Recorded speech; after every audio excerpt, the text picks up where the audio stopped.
71 months of your mom's rumble. Got him.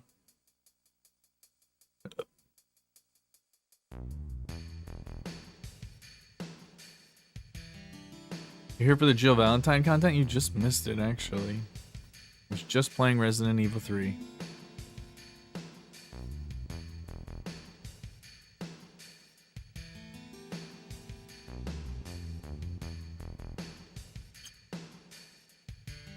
I'm trusting you, Corn. Okay, I like it.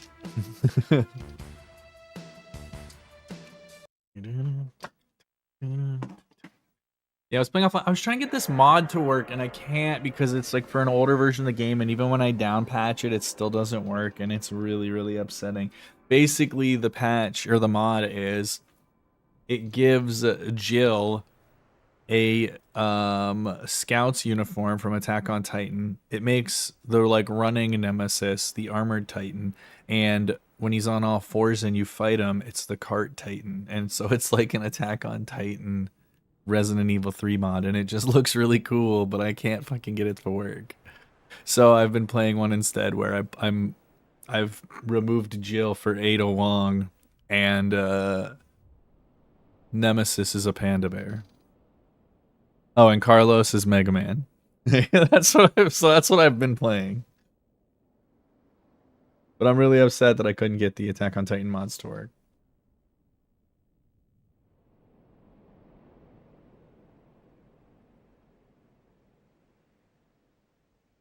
You start, dude. So did fucking A-Bomb. What? What is everyone playing? Fucking. What is everybody playing Skyrim for right now? Interesting.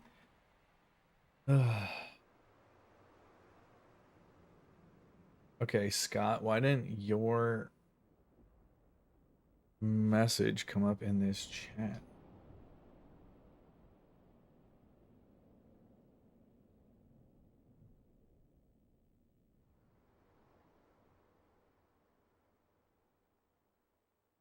Scott, can you type something else in the YouTube chat real quick? I just want to see.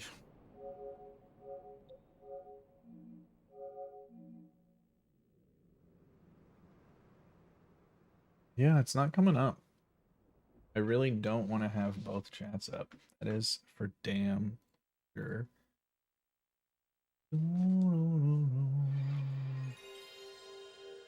Try this again. Open the chat here.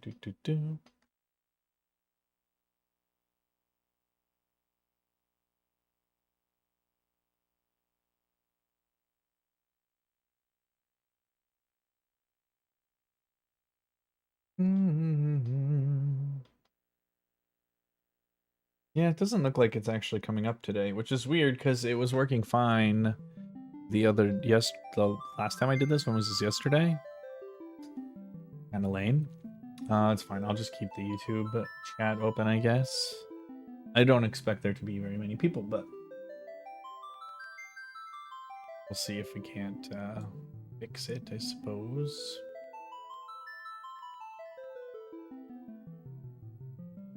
Which... Oh, because it doesn't even have me logged in. What? Try this again.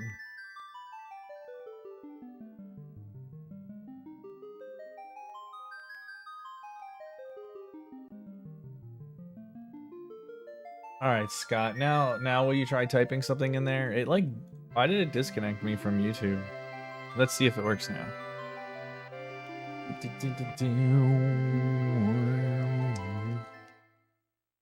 There we go. Perfect. That works. Yeah. It just like disconnected me from the Discord. Yeah, YouTube chat. Weird. Okay. Let's get started here. I'm gonna go run to the bathroom, grab my coffee, and then probably just win the game. You know. You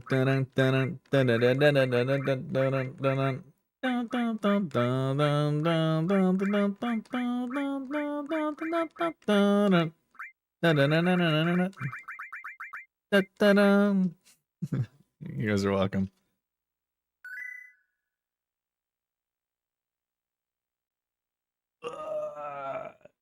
Just win, baby. What's up? Dude, Arushi, you busting out an Al Davis reference is actually like that's so good. Yo, what's up, Hofferbry?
Alright, I forgot to fire my coffee off. Unfortunately. Yeah, this is no major skip. This is a route amp category that Dumaze and I have been working on for the last couple of weeks. My main category's essentially been obsoleted by the new any percent run, because I ran any percent for the last 9 years or so. And so this is probably going to be my new main run. So he and I have been working on this and like doing a bunch of stuff for it, and maybe I should have practiced the double stinger skip here, but it's fine. It'll be fine.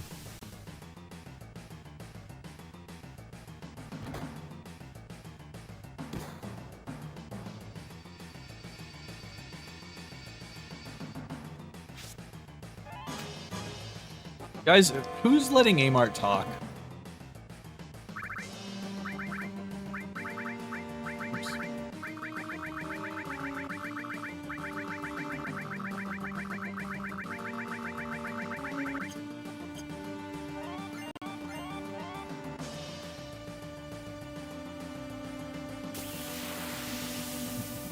Hold any percent serve to die. Oh my god, dude. I don't know why I like am friends with any of you, honestly.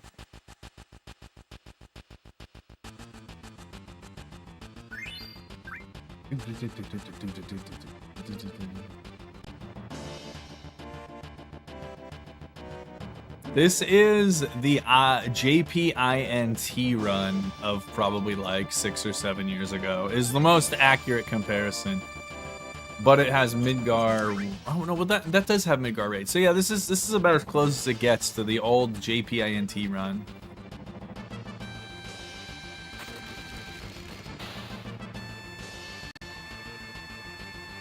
Chu, you're the only one that I trust here, honestly.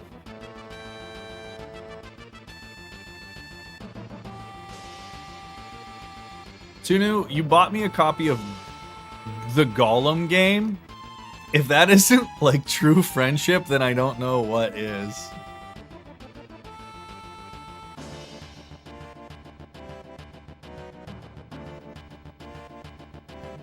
Can we talk about how Tunu bought me 2 games this year? And one of them is maybe one of the greatest video games of the 21st century, Ghost of Tsushima, and the other one is possibly the worst AAA game of the 21st century. The Gollum game.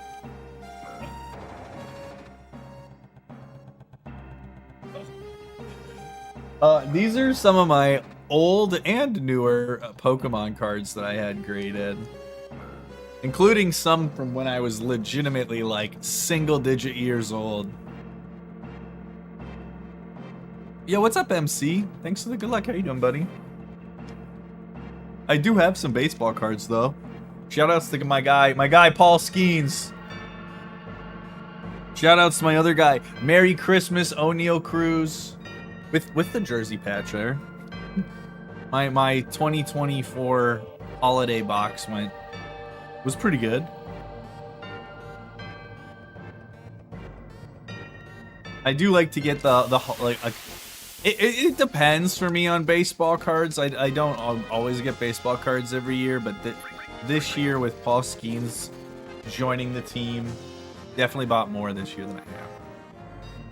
1, 2, 3, 4, 5, 6, 7, 8, 9, 10. 1, 2, 3, 4, 5, 6, 7.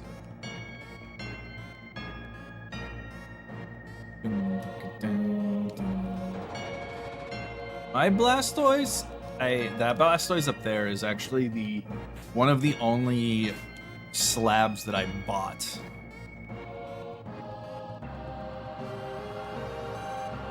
Because it was like priced really low, and I was like, I'll just buy that. Because I actually don't like CGC slabs. I just don't like the way they look.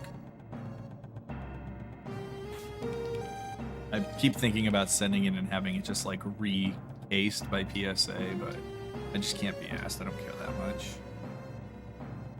You like that? Listen, someone was like, you need to make a... They were like, people would always come in and they'd be like, nice Final Fantasy IX single segment run, or, man, Final Fantasy IX sure looks different today. So I was like, fuck you guys. Final Fantasy 7.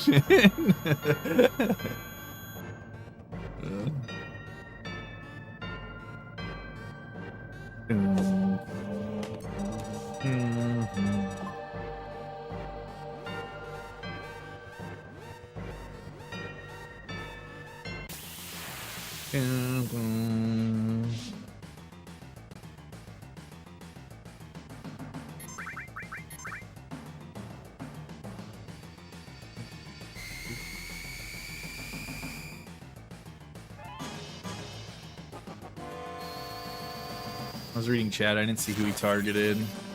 I can just wait. It doesn't matter. I don't need to rush the attack anyway.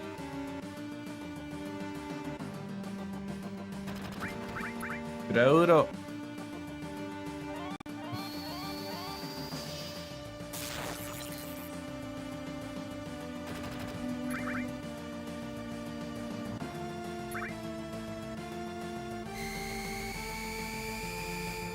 Alright, so we are not going to get an early limit here, which is like fine, but obviously nicer if you do get one.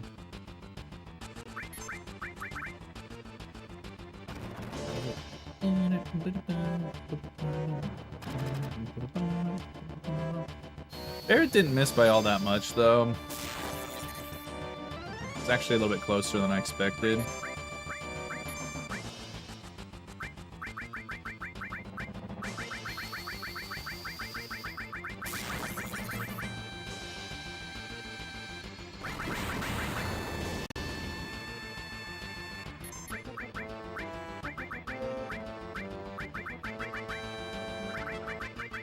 This Barrett attack actually matters too. Interestingly enough.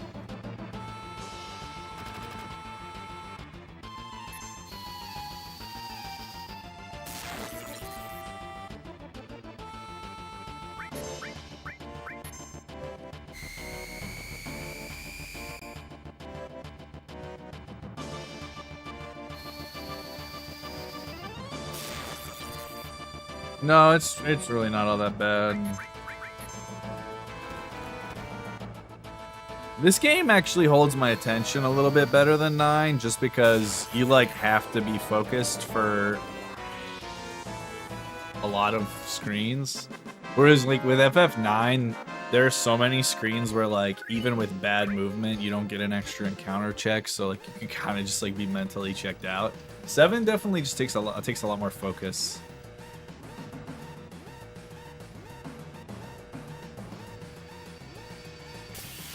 And obviously in combat and in the battle, I have to make sure I don't jack up the slots at all. Yo, what's up, 4K?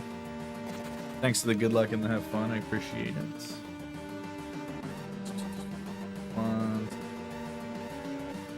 Like lengthwise is 8 between 7 and 9? Yes.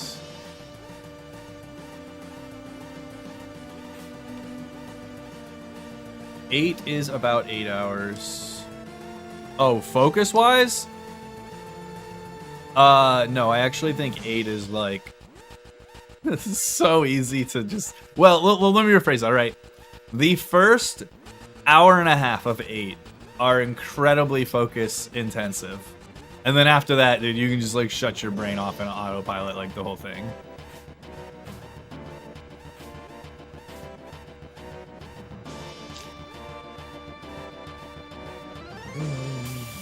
It is in fact between 7 and 9 sequentially, that's true. Yeah, that is exactly correct, Scott. Easily the most focus intensive for the first like 90 minutes. I don't need to walk you, do I? Before I forget. Okay. And then it's just autopilot.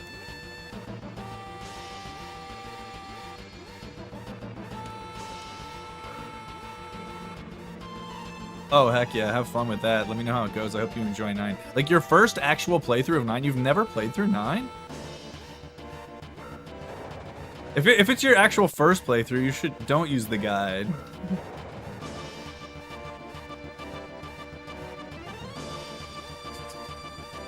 Okay. Got you. I was like, dude, don't do that. Alright, not a particularly good first reactor. Encounters were pretty slow, and the Guard Scorpion fight was certainly not good. With this step route, getting like close to a 9 flat Scorpion is like pretty common, and I think we had like a 922 or something like that.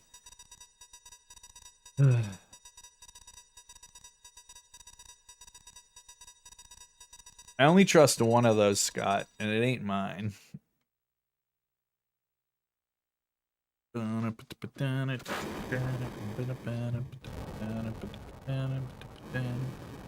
Kev Online, yes. That's me, Kev Online. Yeah. So I need to figure out a way. I know there is a way to like integrate the two chats so that they appear in each other between YouTube and Twitch. I just need to figure out how to set that up so that you guys can see the YouTube chat and vice versa. But yeah, so if you weren't here yesterday when I did my first stream on YouTube, B-Dude gave me like a great idea, which I also I want to set up with my chat bot to just let you know to do it. Basically, when you get the ad break on Twitch, just pop over to the YouTube stream, let the ads run, and you won't miss anything because you can just bring it up on YouTube. So you'll have the ads playing. I'll get the ad revenue, and but you can just pop over to YouTube and not miss like a minute and a half. Oh right, Zeal also does both now. Yeah, I should ask him.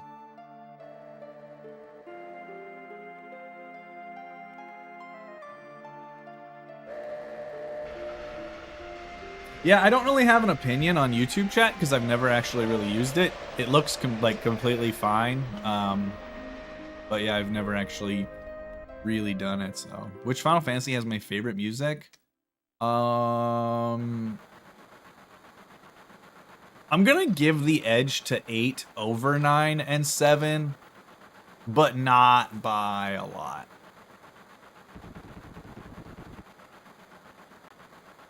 How hard was the restream stuff? Actually, not hard at all. In fact, I would say mindlessly easy if you use the right things, if you use specific things. Like, what I'm using and what I think B-Dude is using for the actual streaming bit, I don't think is the same, because I don't think I ended up using what he used for it, per se, for the actual restreaming. But the restreaming is like, there's just like I basically have an add-on that I downloaded and put and integrated into my OBS, and so now I just have a thing on the left side, like a window on the left side of my OBS window, where I can log into any of my accounts that I want to. I just keep the Twitch one as the main one, go live on Twitch, and then you can just click to go live on the subsequent accounts, and it basically restreams your main stream. So it's re-streaming and encoding what is being encoded and streamed to Twitch. Yeah, and there's like a vertical mode one that you can set up and do it if you want to do like if you want to stream on like TikTok or whatever and use like the mobile deal, you can do that. It's like really easy. The only thing I need to do is set up the integrated chats. I don't know how much traffic I expect to get streaming on YouTube, honestly. Obviously, you guys know I'm not like a super big YouTube person, generally. But, I mean, any amount is better than zero. So, like, and I've had a couple people already pop in and say hi on YouTube. So, they're there. I don't even think my YouTube's monetized because I just have so little stuff on YouTube.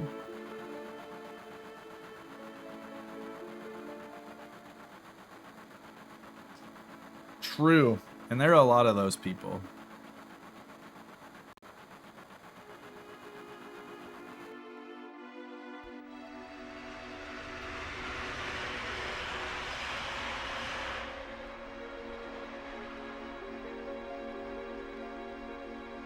Did I watch the Sabres game last night? Yeah, I actually watched all of it. I didn't even turn it off when the Avs were losing by 1 billion. I was mostly streaming and playing games. I was gaming. But yeah, I watched it all. Listen, if ever there's a team that'll give up 4 goals in the first period and fucking win in regulation, Colorado, baby.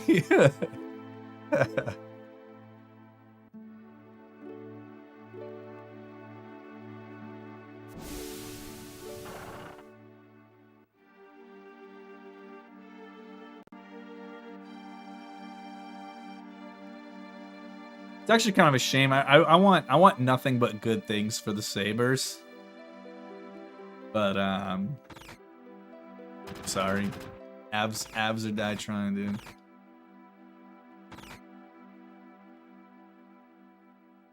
No, not really. I want to get into it though. I like some of the jerseys. I was telling Emma that like I don't really give a shit about any of the Toronto teams. Like, I'll fuck with the Blue Jays a little bit, but like, I wouldn't be like I'm a Blue Jays fan. They've just had some players I really like over the years, mostly people that I knew from coming up through the minor leagues of the Pirates organization, like Jose Bautista, Rajay Davis, like people that I knew before they were in the big leagues. So like, I kind of like the Blue Jays, but I wouldn't be like I'm a fan. But I think the PWHL Toronto team will be my new hometown team here. I will adopt one team in Canada, and I think it will be them.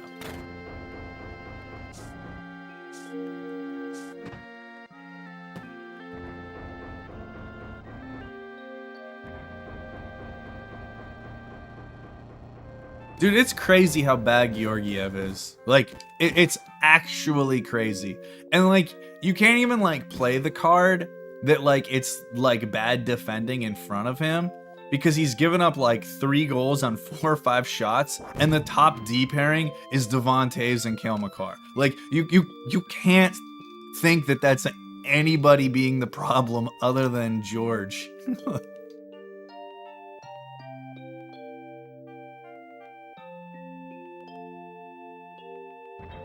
Oh, the Trevor Lawrence hit? Yeah.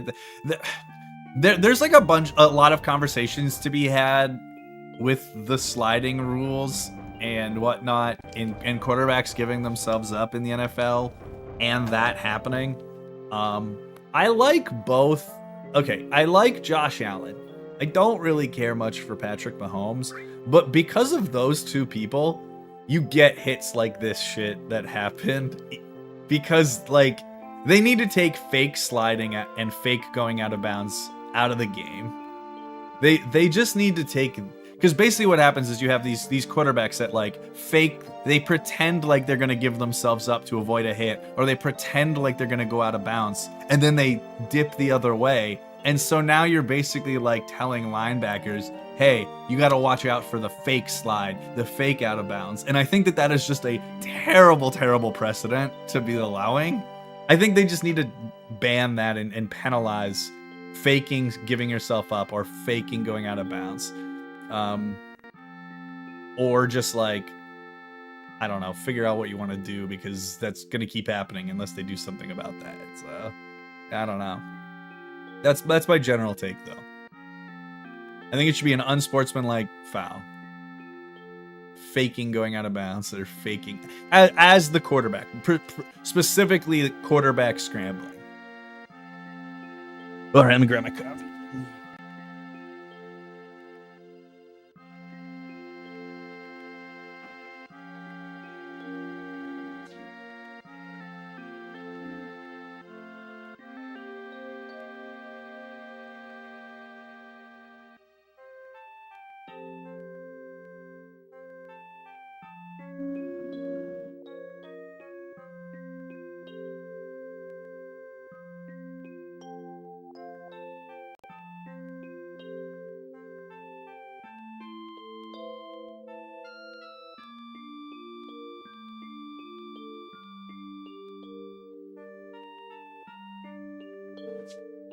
It's actually not done, by the way.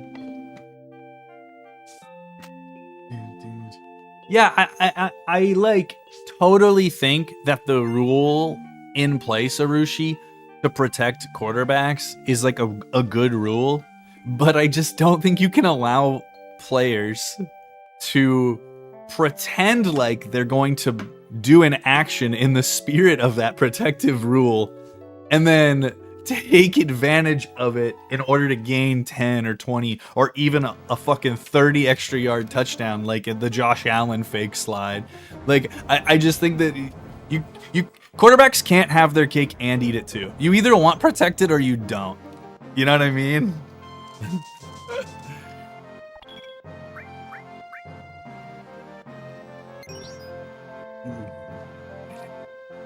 And I think the right choice is to side on the stance of the protection.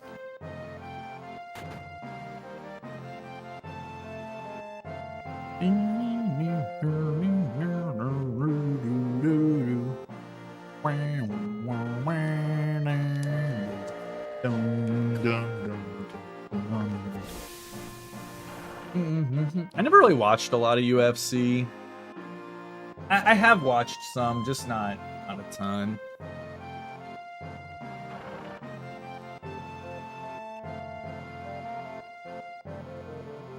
I think what they need to change, Relgan, is I think they need to change what giving yourself up as the quarterback looks like. I think that, like, let's say you're gonna slide, I think you need to like raise a hand and slide, like a fair catch. Like, I think they need to change what the action to give yourself up is. I think it shouldn't. It just doesn't. It doesn't need to be a slide. If the play ends like they say at the start of the slide, I think just doing that, I think would be totally good enough. Like, you don't even need to slide. You don't even need to put yourself in a vulnerable position. Wave the hand. Play is dead. Like, I think that is. And I don't want to like oversimplify it, but I think that there's like a plethora of better options than what exist. Yeah, I've obviously thought about this a lot in the last couple of weeks.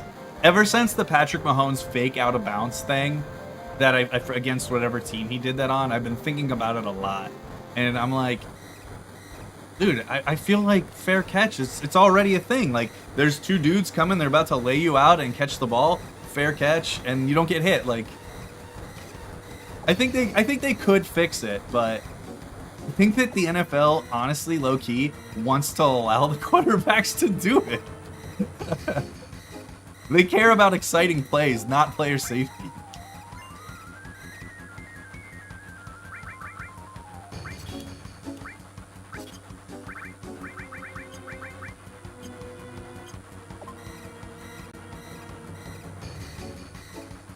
Alright, so we can grab this now.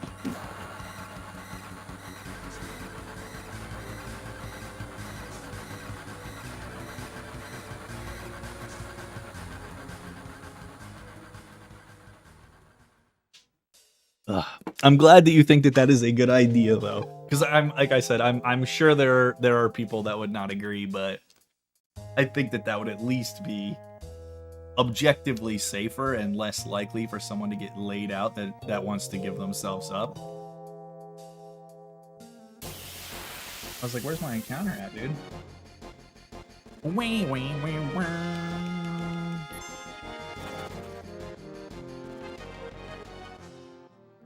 1, 2, 3, 4, 5, 6, 7, 8, 9, 10, 11, 12.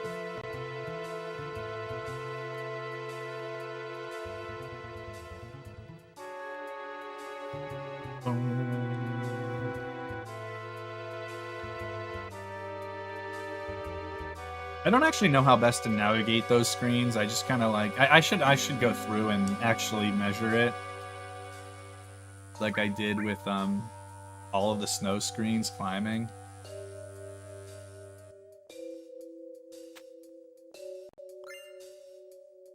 Shout out to anyone that watched that stream yesterday, by the way. I'm sure that bit was like really not exciting.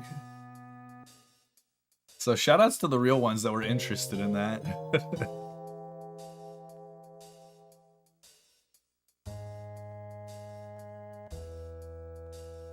Skip. Damn, that was so close.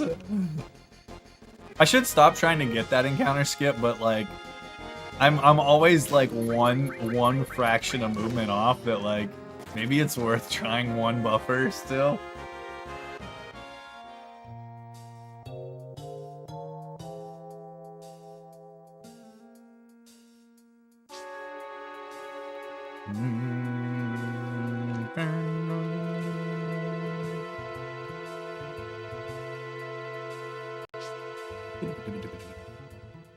We might actually get down the slide today, too.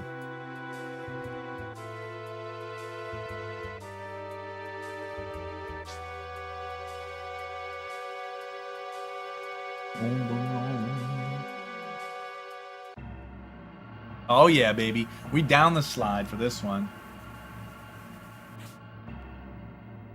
Not by much, but we made it.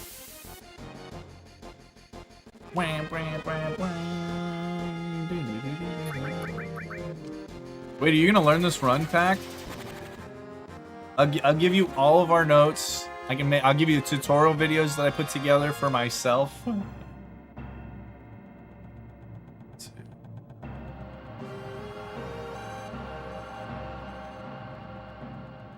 I had to make a tutorial video for my double stinger skip because I didn't want to forget how to do it.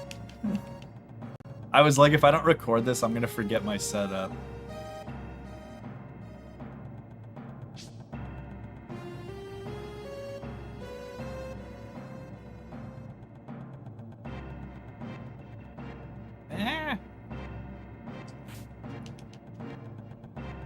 There's no steps until the very end. Well, this run you wouldn't even need to reset. It's a nice thing.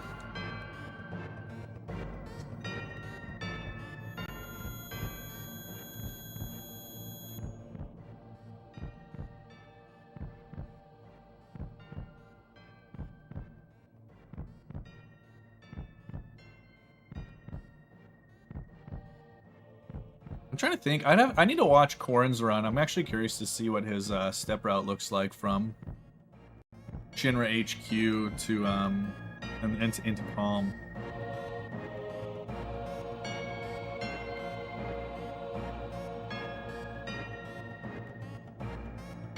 Really? How long is it now then? That sounds like actually kind of manageable. Whereas before it was like like, if you were speedrunning Xenogears, I'd be like, oh no, I think Arushi got laid off.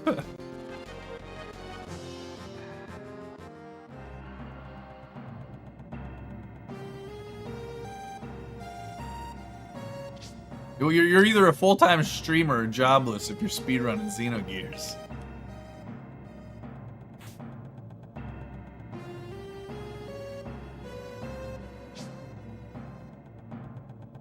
Why did he just... Okay, so if you don't hold cancel there and grab the ladder from far away, he walks to it, which I think probably actually loses movement.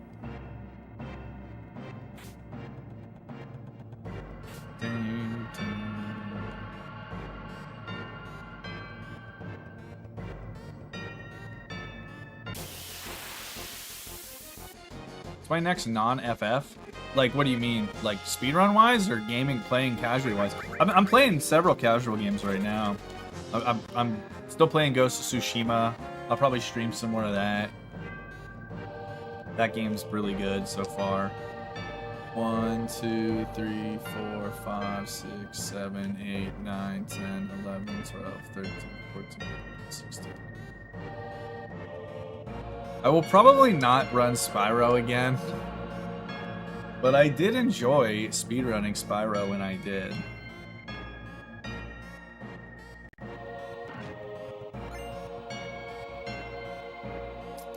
Yeah, I take a pill before I play it now. And I've been pretty good. But that's the main reason why I haven't been streaming Tsushima, is because I didn't want to like stream and be like 40 minutes later be like, all right, I have to stop. So I've been like kind of building up like a visual tolerance to it, we'll say, and it's I mostly feel pretty good playing it. And there was also one time where I ate a gummy and then played, and I basically just like walked around for like 3 hours, and I don't fucking know if I actually did anything or not. So there's that. I was just admiring the visuals.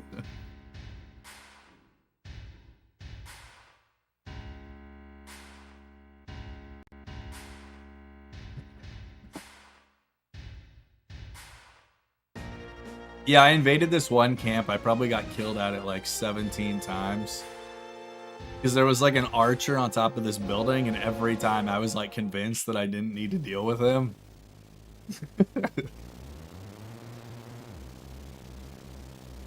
Oh, dude.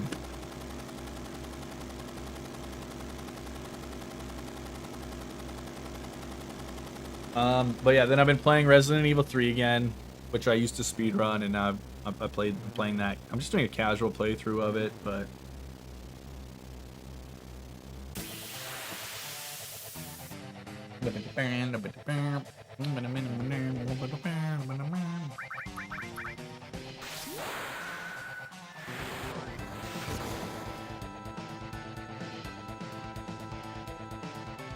Yeah, I that's when I bought it.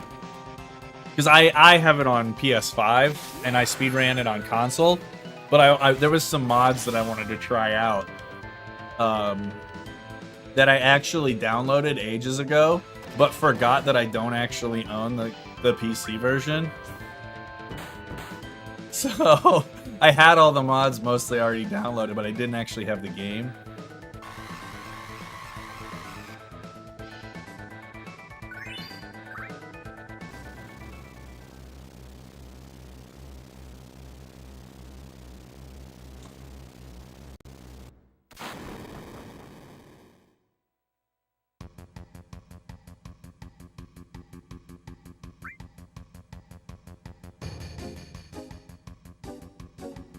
This thing for 4 hours seems a bit excessive.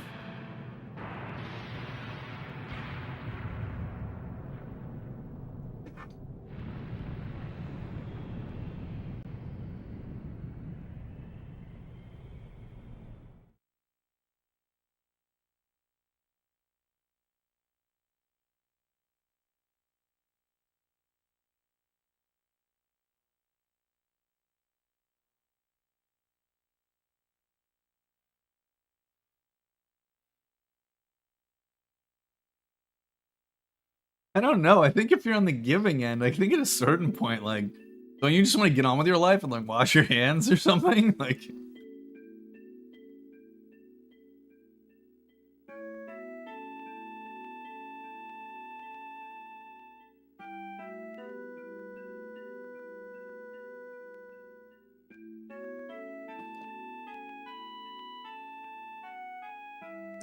yes, I too hate everything about this conversation that Scott has started.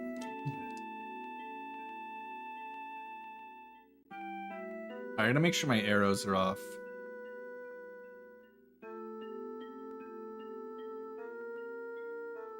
I made the mistake of modding him, honestly. I knew he would behave on the front page day. He didn't let me down. Oh shit, I forgot. I wanted to say no.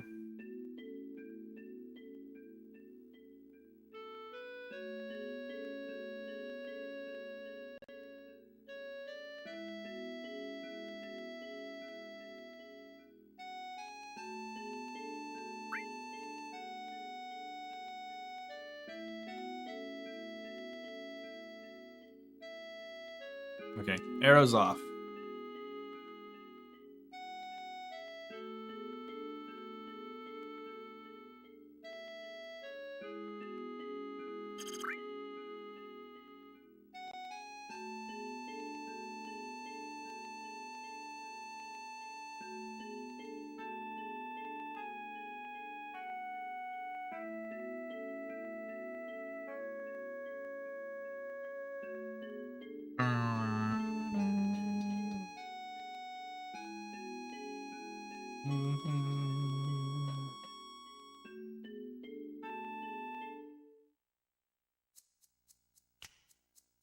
I got my Borderlands mug today. Minion!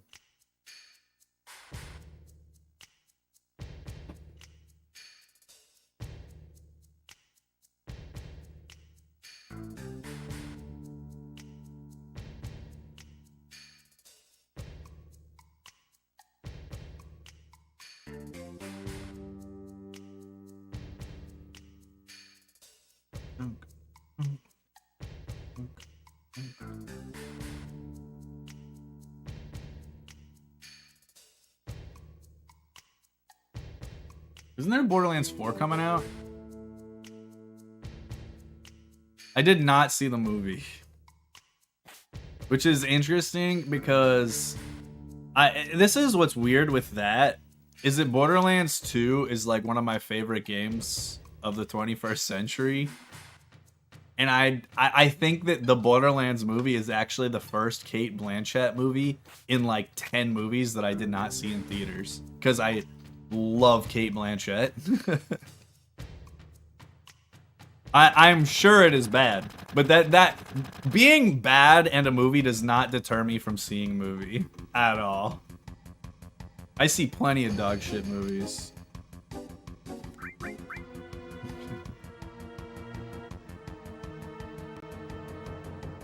Some of them are some of my favorite experiences.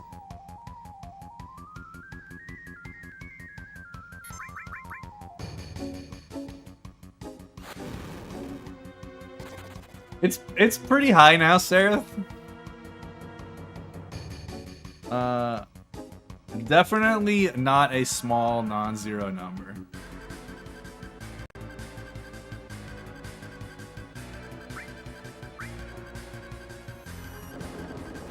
Well, here's the thing about Eli Roth, is that 3-minute segment of Inglourious Bastards where he plays the Bear Jew is legitimately the best thing he has ever done in any movie. or in a movie. No, hey, hold on. Did I just fucking throw? Can I just stay here?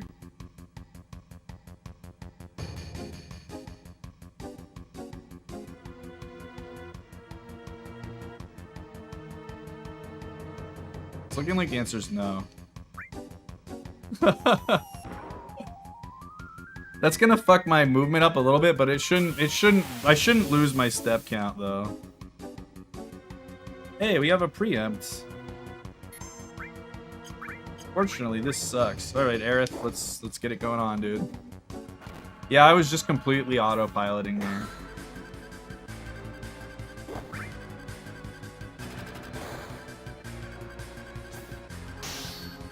The crit! It's alright, we're gonna get the playground skip and this is gonna be washed away.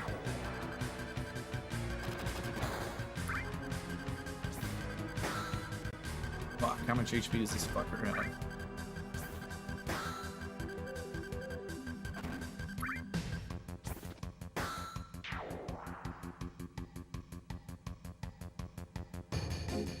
I can tell you where I got my card display. Emma's dad is a retired carpenter and I had him custom make it for me. I gave him like one of my slabs, I told him how many I wanted across, and he made the entire thing out of legit wood. Yeah. I can show you how it works too. It's pretty cool how he set it up. So the side here, I guess you probably can't see it all that well. There, you can see this side here comes off where I put them in, and he hollowed out these bits here, and there's magnets inside him. So he embedded magnets in there, and then the other end is obviously on the mechanism itself, and so that just magnetizes right on in there. Yeah, dude, I mean, I feel like if you bought something that looked like this on Amazon or something, I would feel pretty confident it would be like particle board or something. Yeah, I don't know how they work, Ooey Gooey. Yeah, he also made a home plate shaped display for my dad's baseballs too. He just likes making stuff, and he's obviously very good at it. But yeah, so I mean, you can get things kind of like this, and obviously you can't buy exactly this, but there are a bunch of really nice case options that you could buy.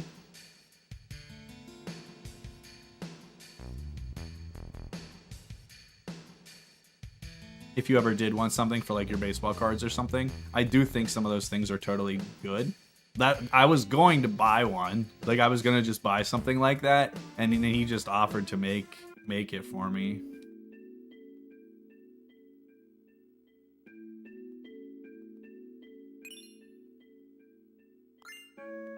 Yeah, I think it's 32.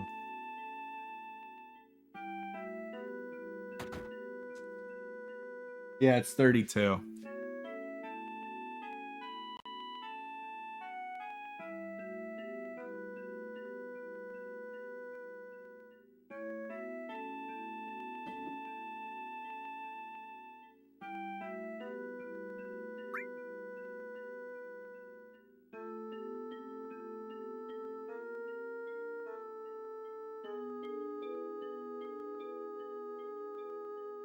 Well, are they in anything? Like, are what you want to display just like in top loaders or something? Or are, because like obviously the slabs have like an extra, basically like 2 inches north and south, and probably an extra 1/4 inch on the sides.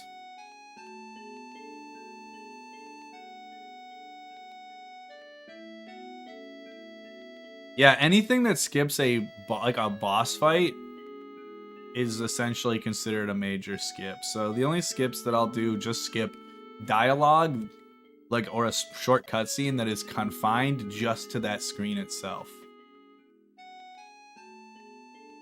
What's up, Veg? So I'm gonna attempt the playground skip, which is theoretically replicable all of the time. I still definitely don't get it 100% of the time because you have to have like a very good eye and react accordingly. You have to have a good eye, you have to have good timing on the button press on the visual, and you need to decide which frame you're on. It's like a lot. So even though you can hypothetically do it 100% of the time, I definitely do not get it 100% of the time. How you doing, Veg?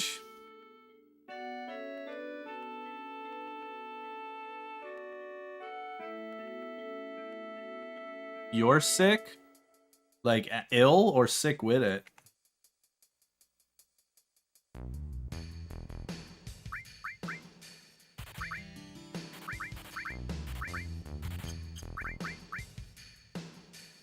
Oops.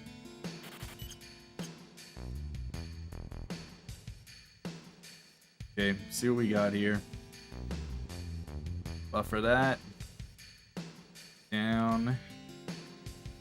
Left. Okay. All right. Fuck! I was like, it might be the last frame of the visual. I almost went for the one buffer, but I was like, nah, maybe I got it on the right one. So that's twice in a row that I've gone 1 frame early.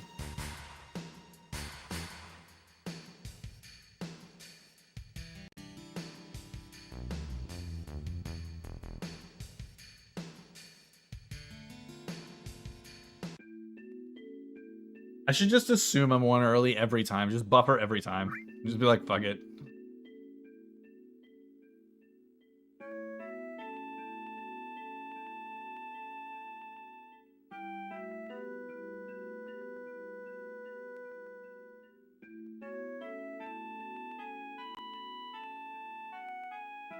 Thanks to Good Luck Moogle. Appreciate it.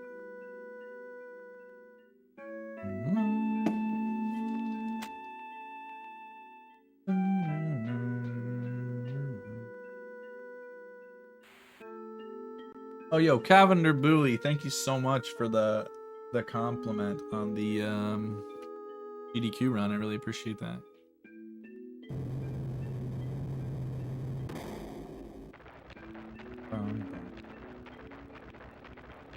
I didn't have my mixed chat up. Like, let me.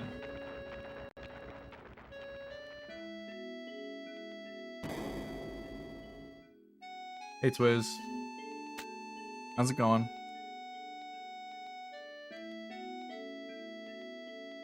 Well, I fucked up the one minor skip. I fucked up the Aerith segment pretty bad. And was hoping to get the minor skip to be able to make up that time. So the early game was fine, but the last 10 minutes not fine. But it's fine. Why are you craving Sheetz dogs? Because they're like weirdly good. I do not like hot dogs, but give me a Sheetz dog with chili on it and I'm fucking in, dude. In fairness, like any average hot dog with chili on it, I'm into, so there's that. No, they're really not, but you know what they are? 2 for $1. I think Sheetz might actually have the only hot dog deal that is objectively better than Costco.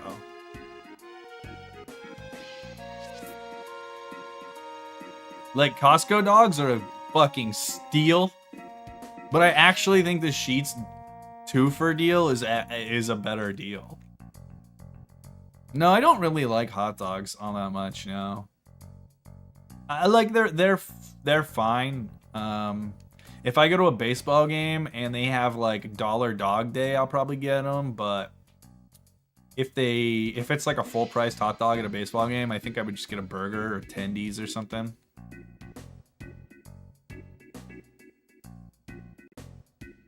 Not a big hot dog guy.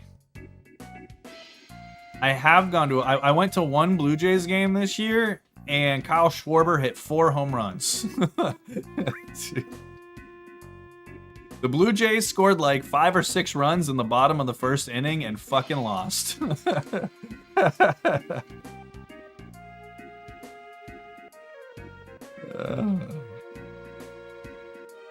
What's up, Tom?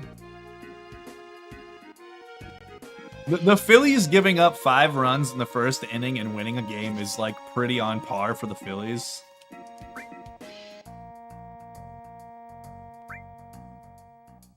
That's kind of how I might take too, Twiz. Like I think hot dogs are like definitely the worst of all of those options. Like if you were like, you know, brats or whatever kind of sandwiches you got, Italian sausage type deals.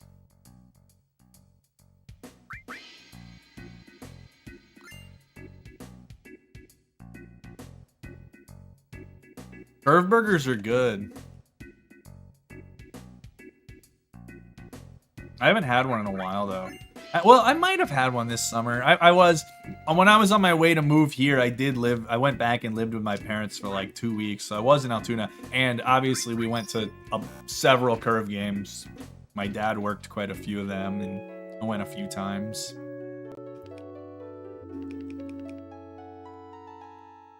He does a lot of Curve games, obviously, just because my parents live in Altoona and it's convenient. It's going, Danko.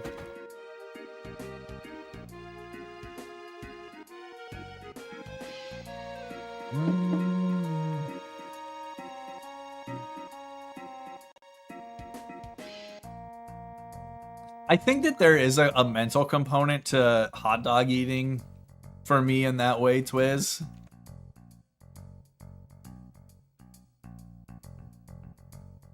I've had fried donuts for buns on a burger before.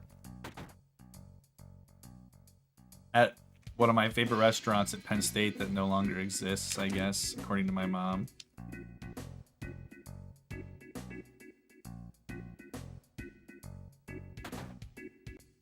I actually think, and this is probably going to be a hot take to somebody in here, I think bologna is fucking disgusting. Like, actually one of the worst options for a cold cut. I like salami. I like a capicola. Like Italian sandwiches are actually really nice. Like I love Italian subs or hoagies from an abundance of places. But holy shit, dude, bologna. Ugh.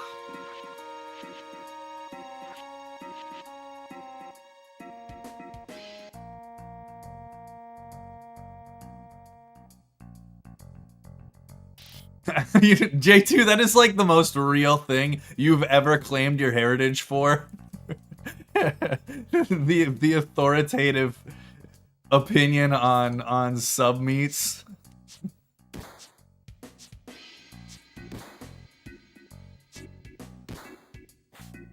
I don't remember what I got it from Annie's the last time I went.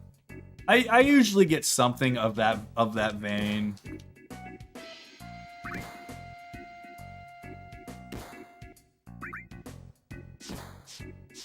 If you ever go to Pittsburgh or surrounding areas as an outsider, I highly recommend going to a Permane Brothers location.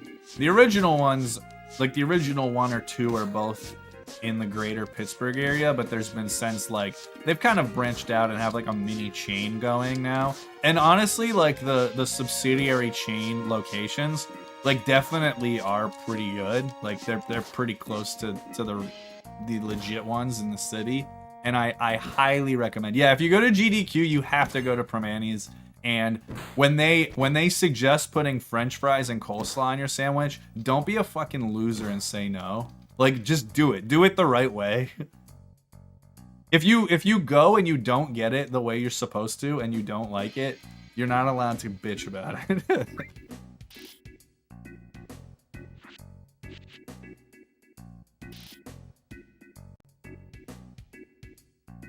It's on a sandwich. So it's like sandwiches, and you get coleslaw and fries on them. Yeah, if you hate coleslaw, then just do the fries. That's fine. But Amart, I'm assuming you've had a coleslaw and fries sandwich at some point in your life, anyway. So.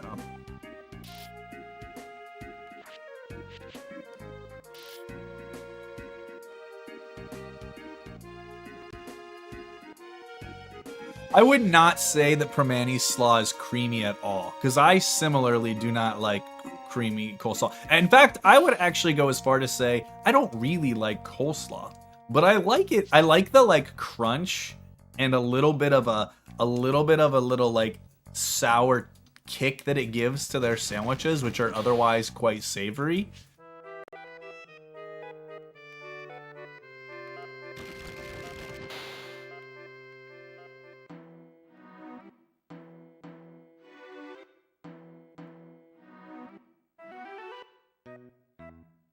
And if that absolutely like makes you like want to vomit and you don't want to do that, that's fine. But get yourself some good pierogies. I'll let you pass on the Permane sandwich as a Pittsburgh tourist if you get yourself some pierogies instead. Which is a thing I am not a huge fan of. I'm not real big on pierogies. Like, I like them, but I don't love them.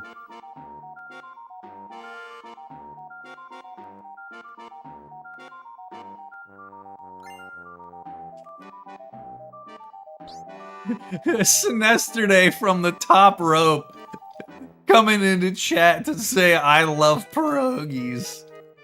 What a fucking goat, dude. Snez, you are a fictional character, my guy.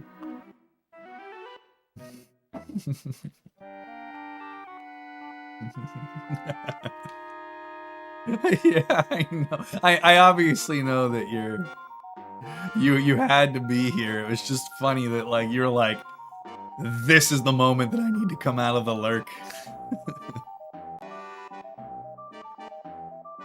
Pierogi gang, rise up.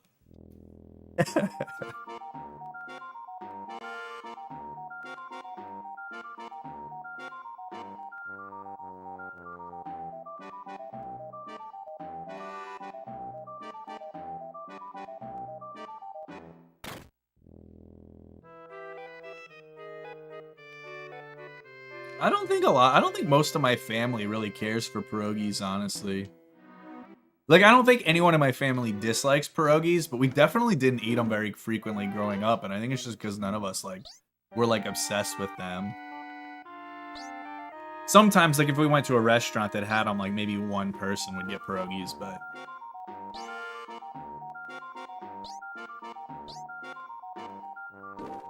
He didn't have a stream of it. Dude, he didn't even hear me mention pierogies. He just came into chat just because he felt the internal urge to say that he loves pierogies. No context. Dude, that's so good.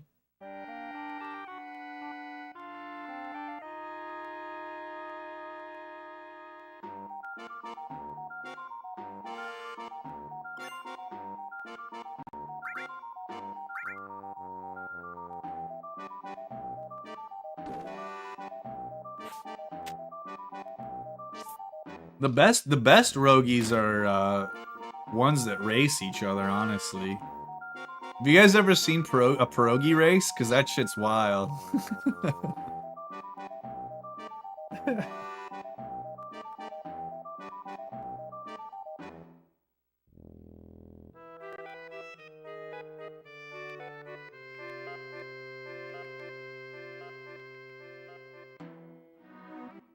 Yes, he full-on made out with a pierogi upside down in the rain.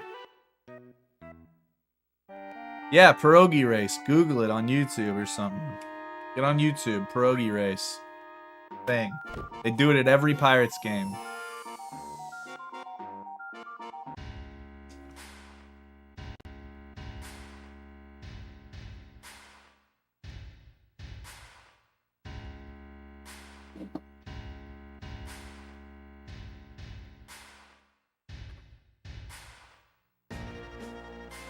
PNC Park is legitimately probably still my favorite baseball park I've been to, and it's also probably my favorite, like, structure in Pittsburgh. I just think the location and view of PNC Park and all of the, like, smaller spaces around it, it's, like, all a really, really nice spot. I like...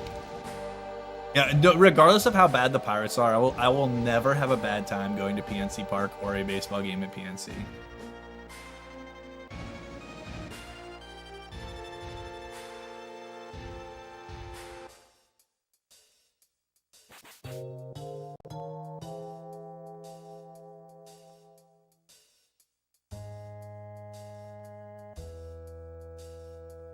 I've never been to Milwaukee.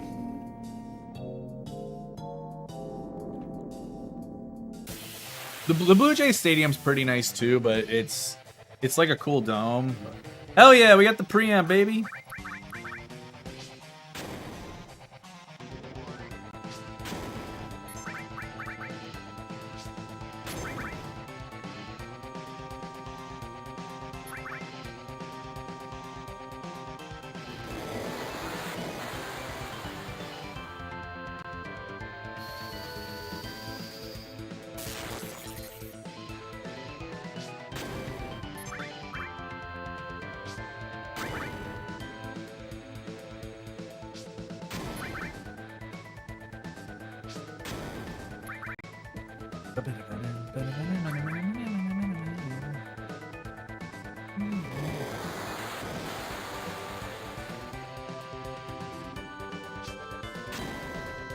I mean, it's definitely nice. I like basically any of the parks that have a roof, though, that I've been to. In fairness, I just think that there's something to be said about the fucking roof, just generally making a better experience and, like, not getting rained out. Like, and when I was living in Houston, obviously, the dome was, like, an absolute must. Dude, look how much fucking movement I lost. Holy shit. We might actually have to run this back.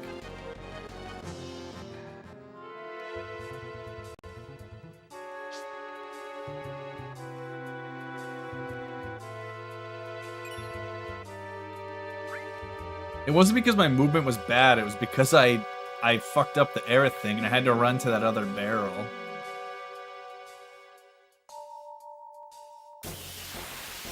Yeah, okay.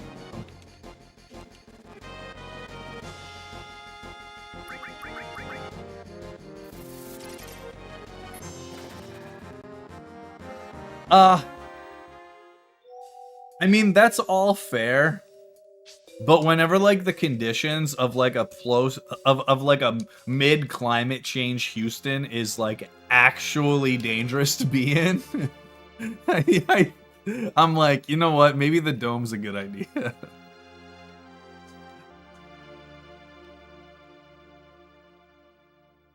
But I'm with you on that too. I understand that notion, and I'm also not much of a purist, as you've put it.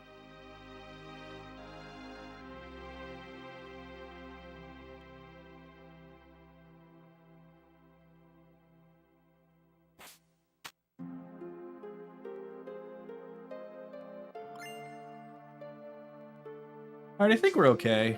We're gonna have to double train it, but... who doesn't like a good training montage, you know what I'm saying? What would DBZ be without all the training? Why are you gonna lie down and cry, Bedge? Don't do that. Did I watch the Michigan-Ohio State game? Yeah, it actually wasn't until like halfway through the fourth quarter that I realized that I actually wanted Michigan to win.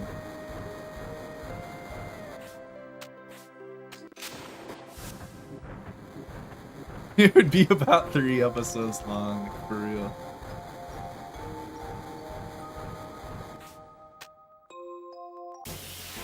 Yeah, we're still behind. I think we can catch up.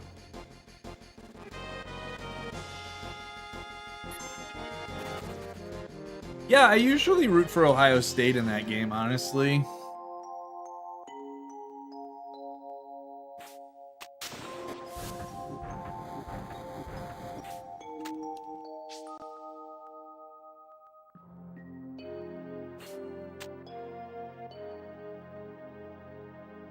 Bama being... I'll just straight up say, it's stupid, Amart. Bama's losses... I understand they have some good wins, but their losses are, like, fucking terrible. Like, the Oklahoma game legitimately that is the only reason I need. Like, I need nothing more. They have 3 losses, and one of them is that. Get the fuck out of here, Bama. Bama, I hope they just get blitzed by whoever they fucking play. If we lose to Oregon and we drew like Bama at home in the first round, I would feel very good about our chances. I don't know that there's like a position that I think Bama is better than Penn State at, actually. Maybe defensive backs, I guess, would be the one.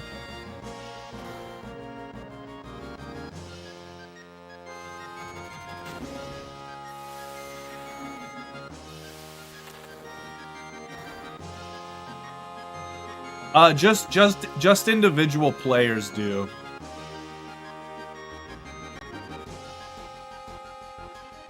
So, like, if you're a good player,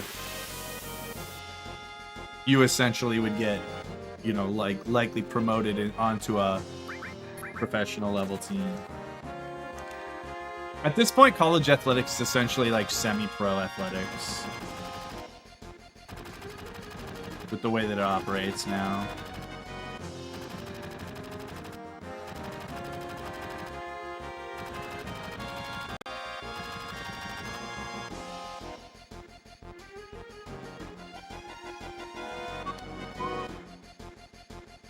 She's hot all out, but is she wholesome?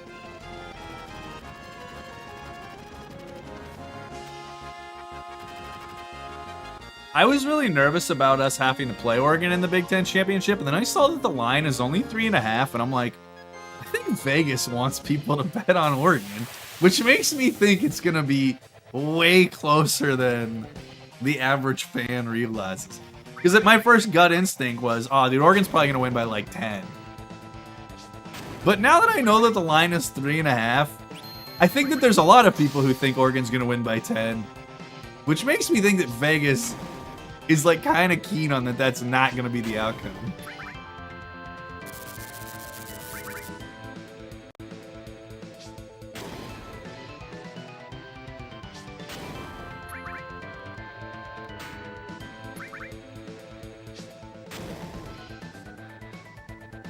I mean, they would lose home field. They would lose a bye. Not a home field. They would lose a bye.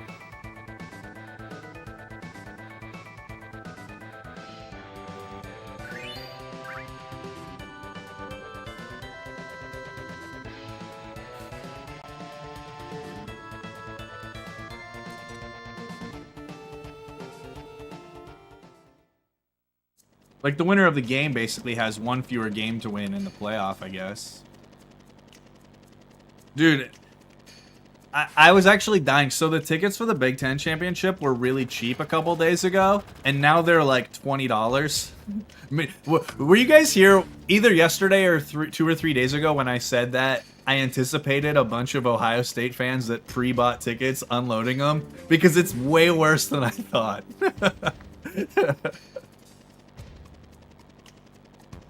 It's actually insane. If you want to go to the Big Ten Championship game, this might be the cheapest you'll ever get to go.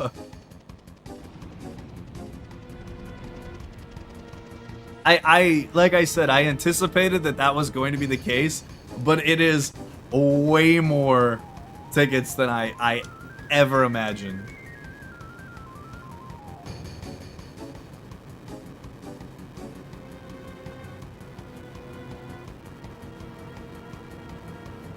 You know what's crazy, Twiz? The Big Ten champion could be Oregon. The SEC champion could be Texas. The ACC champion could be SMU. And the Big 12 champion could be Arizona State. Like, that's a real series of outcomes that could all happen this year.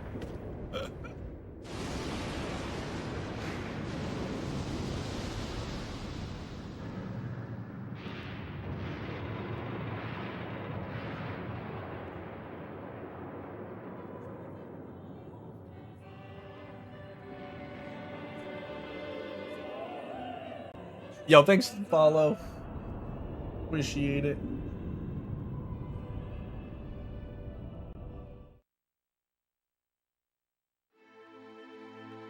Hotel, motel, Holiday Inn.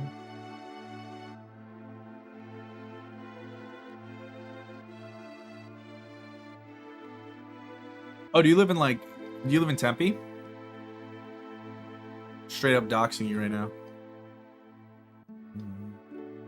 Do you like it there?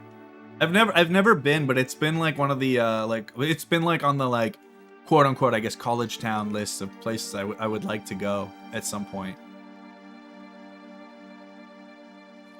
I used to like watch a lot of Arizona State basketball games in like the mid 2000s. I don't know if you're an Arizona State basketball guy, but my guy Ike Diagu, absolute legend for the Sun Devils. Dude, I have like I have a bunch of Sun Devils gear actually.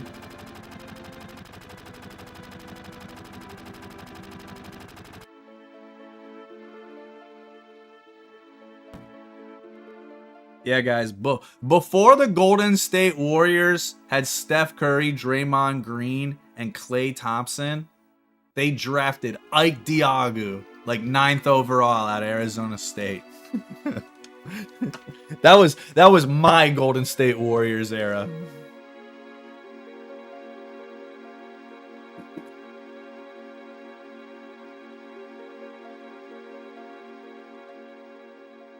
I actually had a student that went to ASU on a scholarship for running back, but he didn't really play, and then he transferred to like Texas State, I want to say. I liked when the Sun Devils brought in fucking, I can't remember his name, to be their head coach. And whenever they asked him about the mascot being a devil, he got like offended because he didn't realize that the devil was their mascot. And he like went on some fucking Christian rant. Dude, that actually happened. Like, he was hired to be their head coach. Dude, Dude, what's his name? It's like a name that you guys would recognize too. It's not like he's like a nobody. And whenever they like mention the Devils, he was like, "Whoa, why are you talking about the devil?" or something like that. And they're like, "That's the mascot."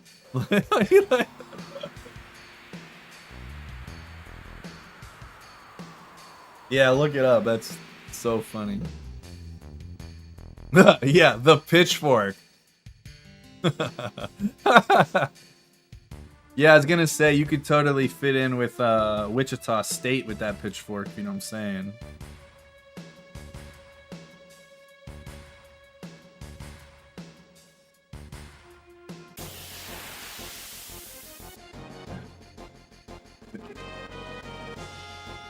It almost does. Yeah, Herm Edwards. That's who it was. Yeah, Herm. I was like, I couldn't think of his name. I was like, it's a name that like if you're a football fan, you would know. Yeah, it was Herm. Yeah, he like went on some Christian thing because he didn't realize that the mascot was the Sun Devil.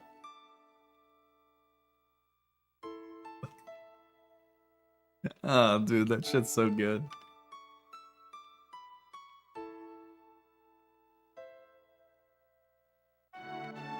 Yo, what's up, Victoria? Thanks for the bless. Dude, you'd be so proud of me. Do you know how many Resident Evil games I've played now?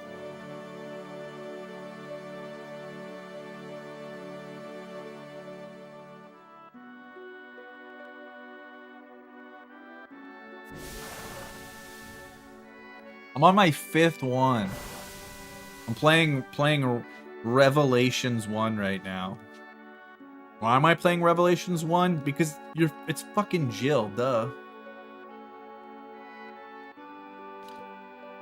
Yeah, I want to play the original, I want to play the original, 2 and 3 on PS1. I'd like to play those. Dude.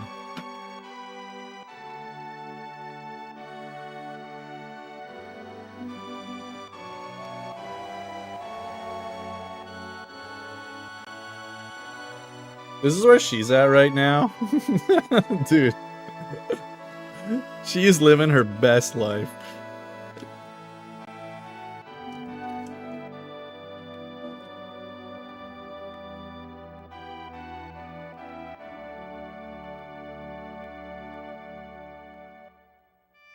What's up, Waffle? Dude, she actually kept me up a little bit last night.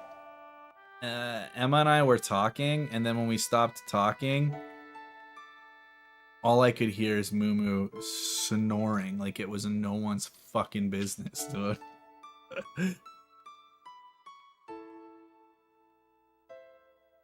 I've been to Arizona once in my life, but I was really young.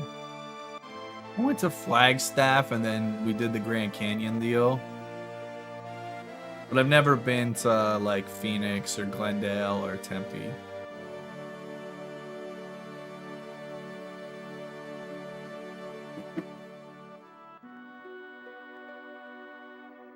I took a train from Altoona to Flagstaff. Which, if you guys were wondering, yeah, it was a really fucking long train ride, and it was, like, mostly boring as fuck.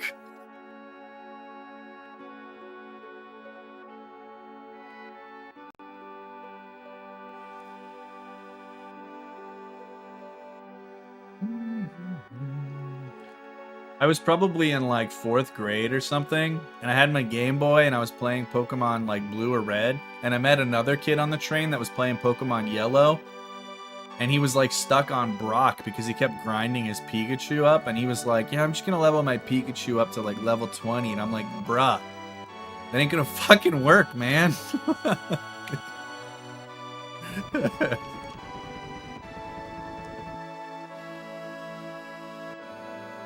Yeah, that's a true story. I made a friend on the train playing Pokemon.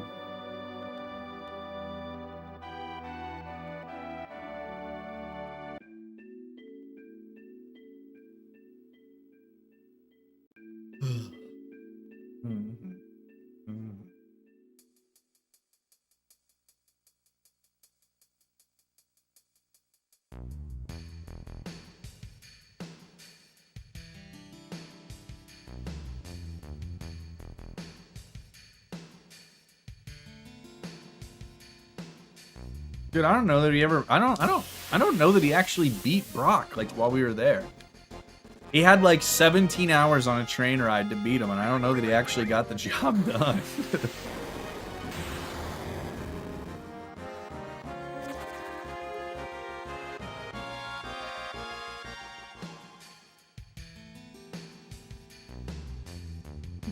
He's still stuck on the train.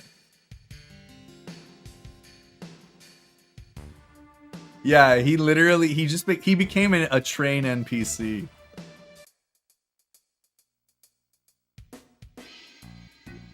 Yeah, he's got a level 100 Pikachu and still doesn't understand why Thundershock doesn't work.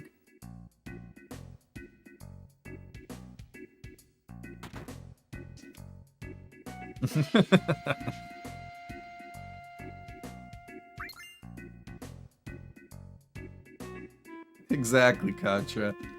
He uses Tail Whip to lower that Geodude's defense, and then just. Actually, you know what I think would happen if you just had Pikachu at level 99? I think eventually you would just run out of PP and you would win using Flail. I feel like you'd be able to hit enough times with the low level Geodude and Onix. I actually think you could win. If you, assuming you didn't have like quick attack or anything, like you just have electric moves.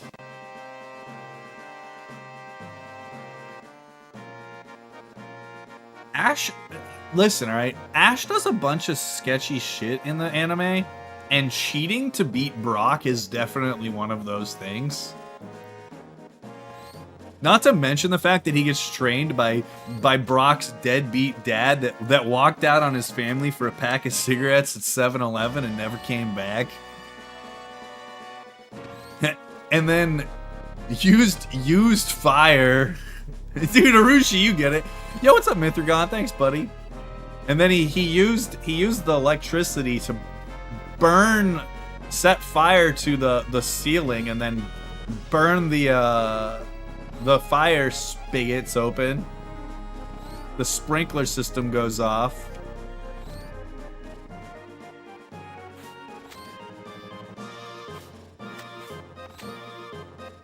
When's the Xeno 2 return? Interesting and funny you say that. I actually was looking at Resident Evil 4 mods today, and I saw there is one where you can replace Leon as Pyra, and I was actually kind of interested.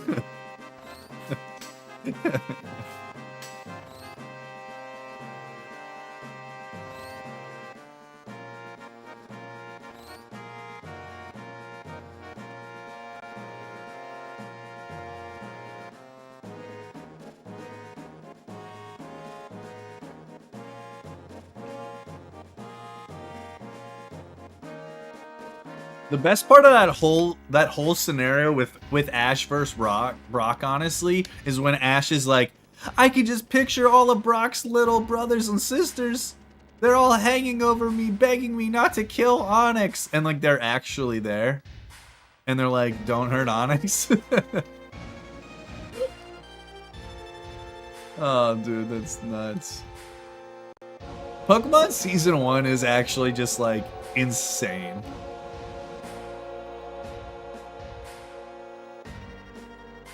I did, if you ever want to feel better about like your first time playing Pokemon Gold Silver though, I rewatched this clip. It's like 4.5 minutes long on YouTube the other day, which is just Whitney's Miltank versus Ash, and literally in the anime, every single one of his Pokemon just get fucking obliterated by rollout one after another. And like, never has a video game been better adapted into anything more so than Ash vs. Whitney in Pokemon Johto League.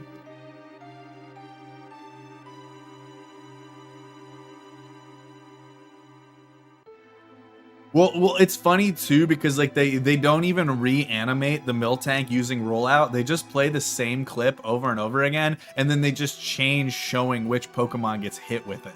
But like the animation in the background and stuff, they literally just run the same clip like 4 times.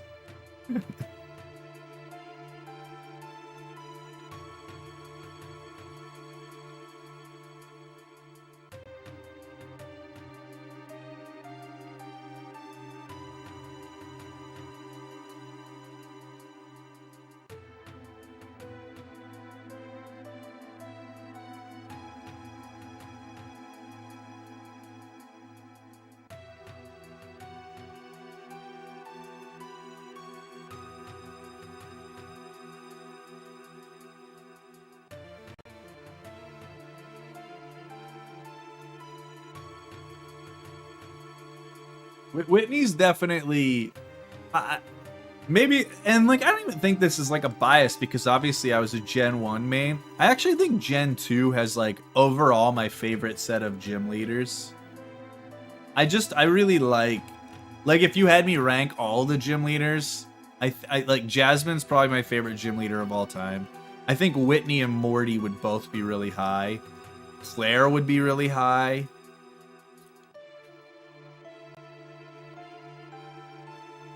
Well, even Falconer's pretty good.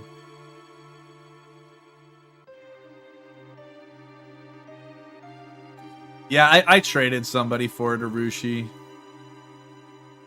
I actually haven't opened Surging Sparks since the Pikachu day. I don't think I've bought a single pack of Pokemon cards since then. I do like Felicia a lot. Someone just pulled a second one from my local and was like seeking trades or sale. And someone else was like, I want it. So I was like, okay, it's fine. I'll try to trade for it, but I do want it.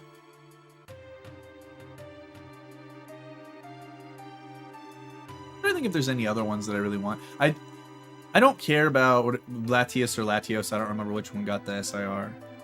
I don't really care about that. I want the Milotic Melodic. You traded Milotic for both. That's not an unreasonable swap. I think Milotic's going up now though. IIRC. I don't think if there's any other ones I really want.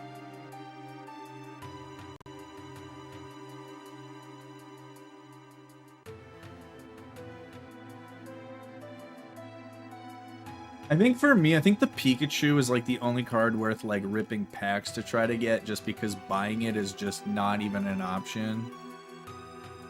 That's the one I want, Amart, for my Moon deck. I want that really bad. I would happily overpay someone I know for that.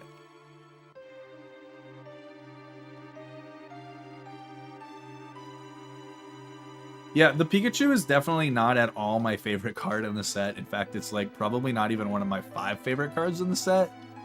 But just having it for the sake of collecting without having to consider buying it as a single was just like a huge relief.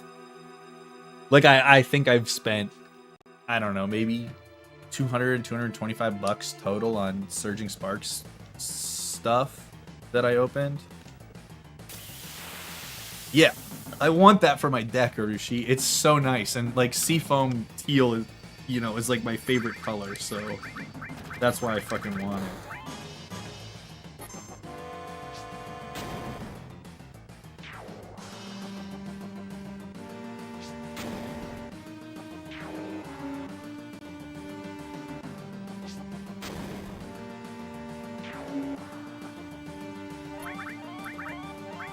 The Gardevoir EX from Scarlet Violet base is actually an incredibly nice card, and I am shocked that it is like as cheap as it is still. Like that's easily the best card out of Scarlet Violet base, and it's like what, like 23, 24 bucks or something. That and Miriam are like the 2 nicest cards. There's a couple of other decent ones, like Miraidon's nice. I don't care for the Koraidon. Miraidon's probably my next favorite, but it's crazy how much Scarlet Violet base did not really hold much weight.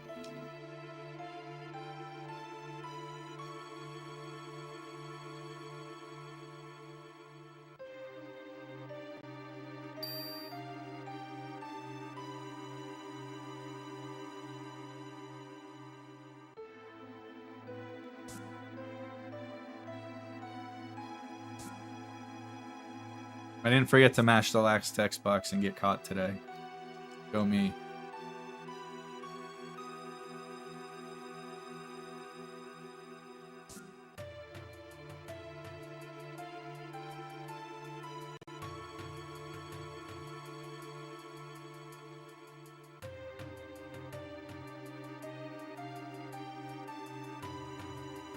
Alright, what do you guys think today? King, Best Bomb, or Mako? Mako, Mako, Mako, or Mako.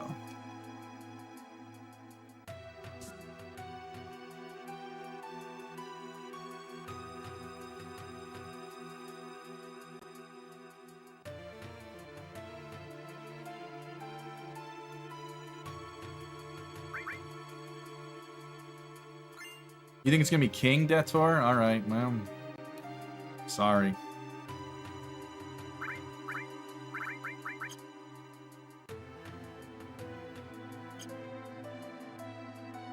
All right, we're gonna try King for Det real quick.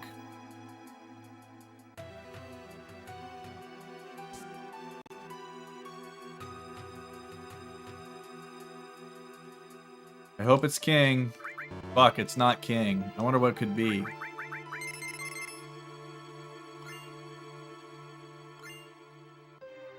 Fucking Mako again?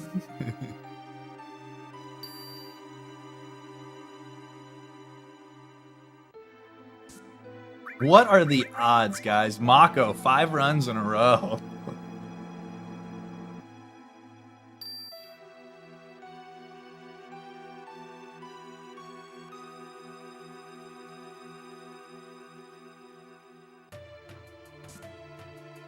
It's a 1 in 4 chance, too.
Yeah, I think that's like the other nice thing to do with them, though. Obviously, Rabinoff is just collecting them, and like depending on what you collect, like if you're interested in any modern cards, I think there are several modern cards that are definitely worth buying right now.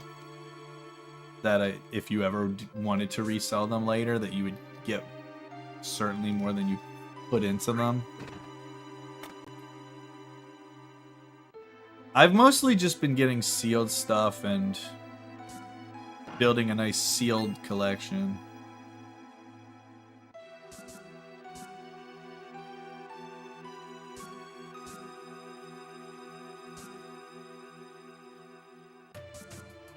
And I have a couple more things that I want to get graded too.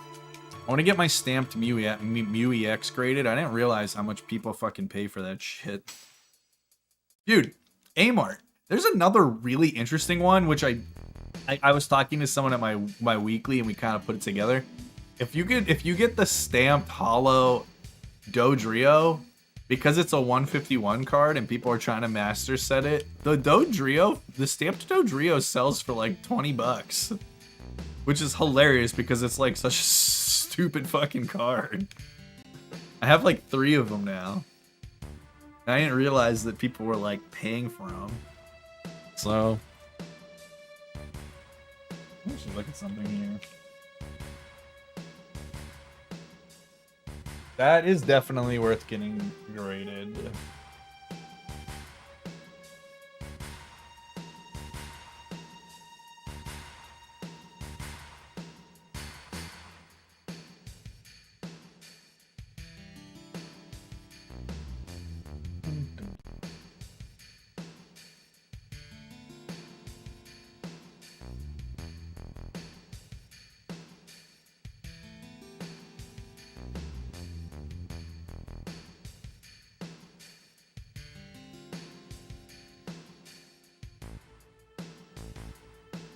Someone sold a PSA 10 of the Dodrio 5 days ago for $145. And like I said, all the raw ones are going for like between 15 and 20 bucks. Yeah. Dude, one of them earlier in November sold for like 700 almost. It was like 600 USD.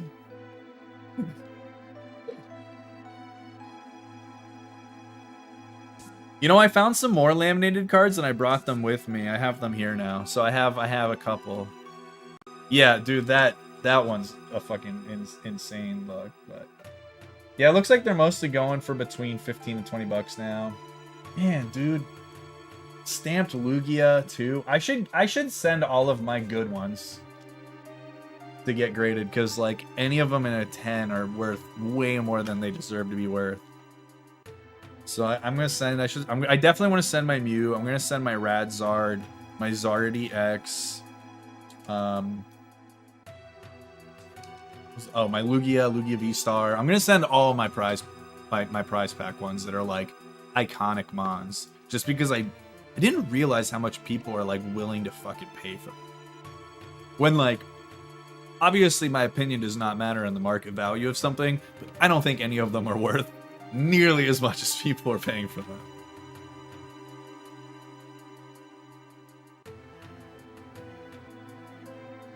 Five days ago, PSA 10 stamped Mew went for $703 Canadian, which is probably about 500 USD.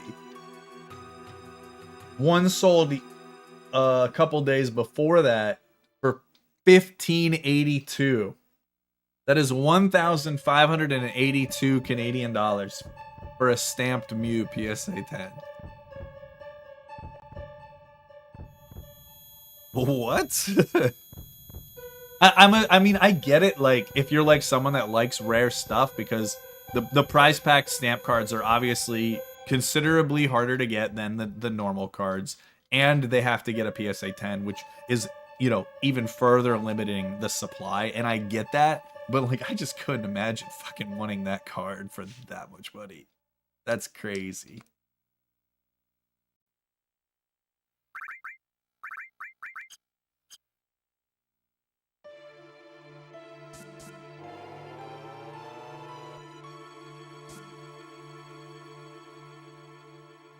Yeah, but you can't even like pin scalpers on this particular market, because you can't scalp these cards. Like, I don't know, like the only way you can get these cards is through play. So like, it's not like someone's buying up all the supply and withholding them or something, because they don't actually operate that like that. The demand is really, really low though, because of the way that they are rewarded and given out. Like, the supply's mega low just naturally. What's up, Jasp? How's it going, dude?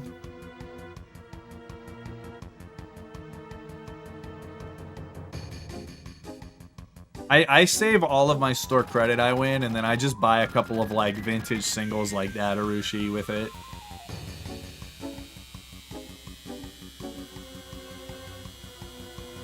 Does it even look nice? I mean, it's literally just the plain ass Mew EX. Here, I'll send you the link for this one that sold for.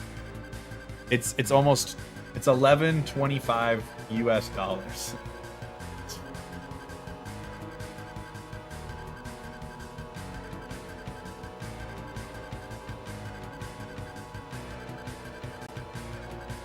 There, I just put it in our.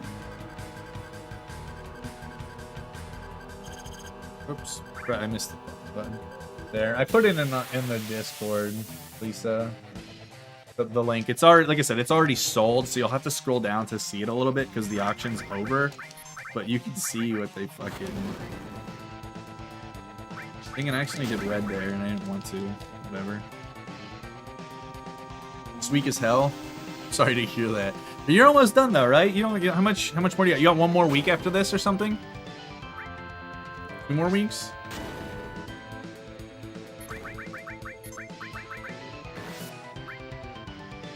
I wanted to hold with Cloud. Whatever. 1 more week? Yeah, okay. That ain't too bad. How many finals do you even have this semester?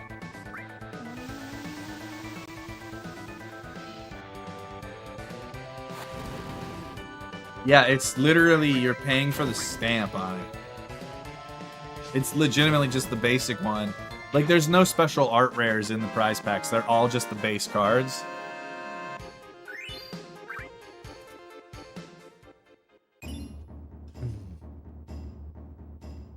Only 2 finals? That's not too bad. What exams do you have to do?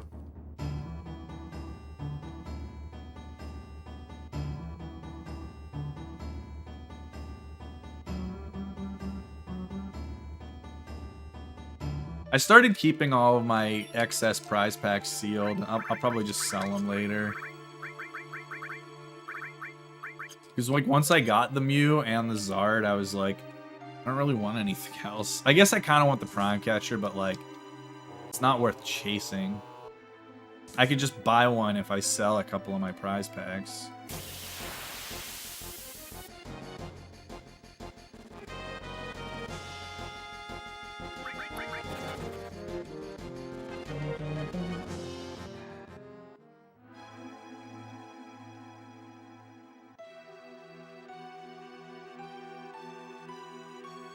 That tracks.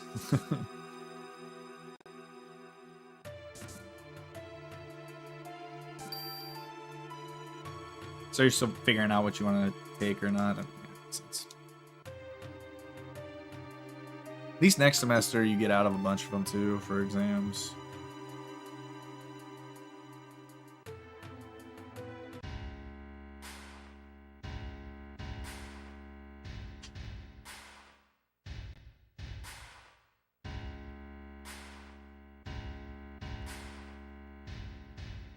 I'm probably gonna sell a bunch of mine. So you don't have, like, you don't get any prize packs for, like, winning? Like, you just get your one for playing?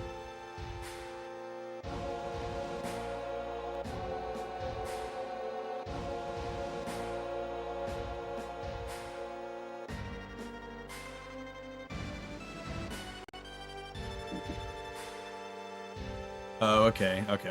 I mean, that's not bad, but not gonna lie, winning the prize packs is so nice. Like, first on a weekly, I think we get, like, first gets, like, 5. For winning the cup, I got 11.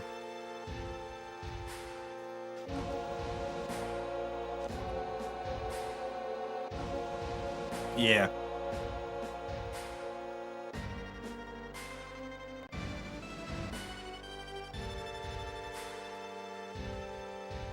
I'll tell you what, for the sake of enjoying a prize pack, I'll crack one of my prize packs open. All right, we'll do a prize pack opening stream mid FF7 run.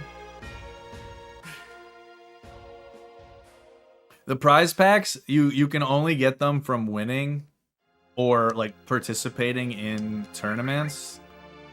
And they all have, like, a special stamp on them. And so the only way you can get these particular cards is by participating and or winning in the events. So I have a bunch of them because I keep most of mine sealed, but I just won a big tournament, so I have, like, I don't know, between 10 and 15 unopened prize packs. Yeah, and there's not that many. And there's some that you can get there are holographic ones. There's, like, special holo and holo borders, and they only exist on these variants of them. So, like, there's no holographic Iono, but you can get, like, a holographic Iono. Okay. I'll go grab a couple and you can pick which one we open, all right?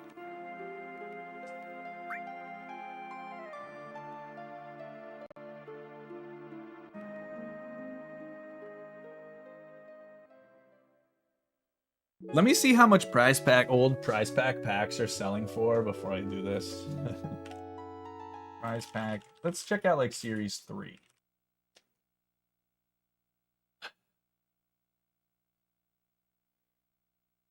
Before I see how much money we're about to waste.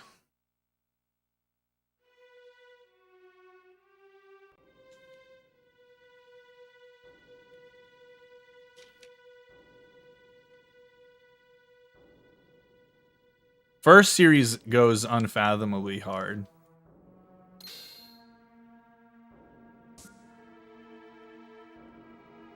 That one had like Mew VMAX, Zard VMAX, Pikachu. It had like so many heavy hitters.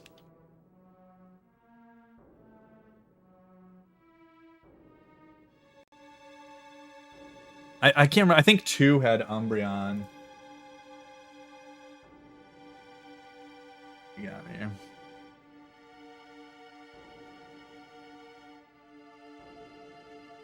What's up, Alex? Thanks for the 12-month resub, my brother. How are you doing? Well? Yeah, it looks a little different. I'll show you some. Yeah, this person sold 3 of them for like 20 bucks. So, okay.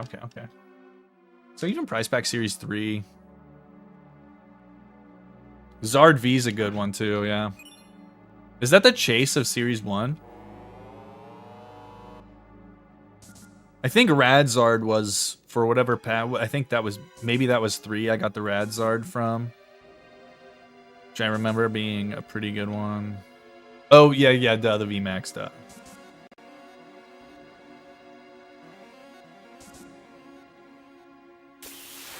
I thought I was like behind on steps, but I'm like actually like way ahead.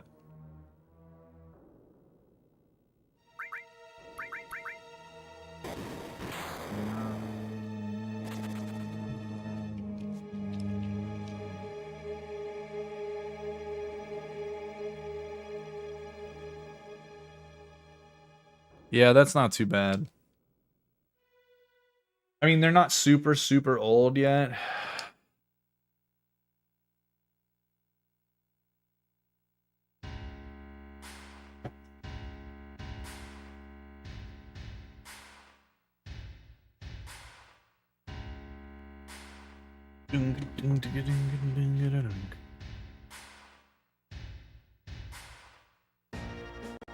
All right, Amart. We're gonna go from the front to the back. So this is the front. This one's the back. I got grabbed 5 of them. So pick a number, and that's the one we'll open. All right.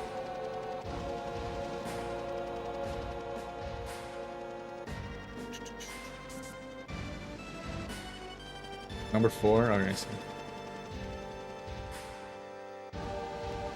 All right, here you go. Yeah. So they have. There's like a Roaring Moon, Muse on there. Alright, Amart, I hope for your sake that this is like the goated prize pack card. Alright, shoutouts Morty, Gen 2. Mela, Gen 9. The Bramblegast. Alright, TM Evo. Not like completely wasteful. Alright, dude, we'll take a Hollow Cypher Maniac. And then our stamped energy, there you go. The Hollows were good. TM Evo and Cyphers are both good. I use both of those in different things, so can't complain, but could be better. Yeah, it's okay. It could be better. It could be worse.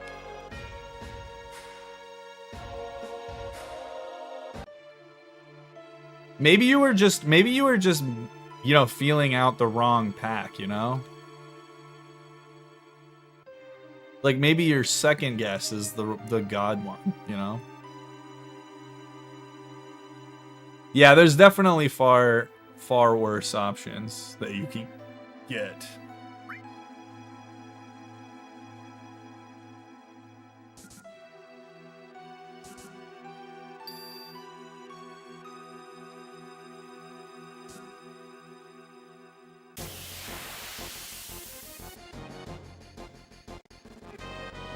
Hang on, let me get this fight set up with auto grenades. Because it's a brain dead fight here. I'll set up the Barret just in case. Alright, here we go. This was number 2. I can't believe Amart's convincing me to just like shred my sealed collection here. Alright. Based Leaf Energy. Oh yeah, you can get hollow energies, which also is not great. All right, got Rescue Board. Sada, big Sada fan. Kind of wish it was hollow though. Baby Moon, also wish that was hollow.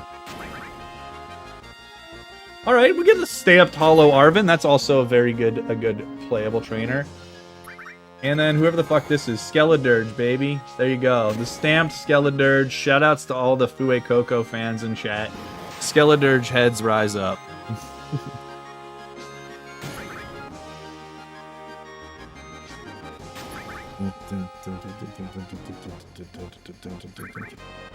Honestly, those were actually both pretty good sets of hollows, to be honest.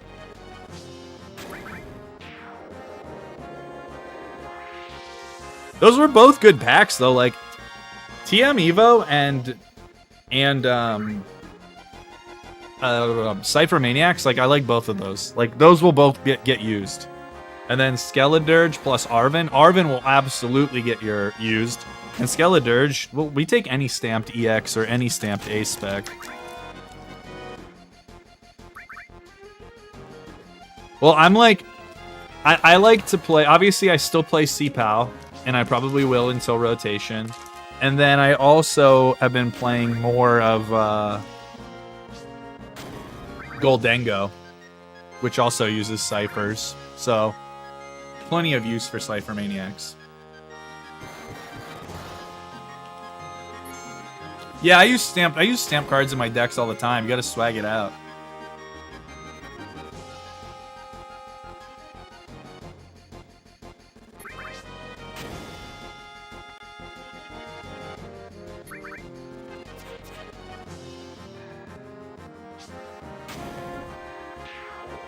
Hot take, Amart.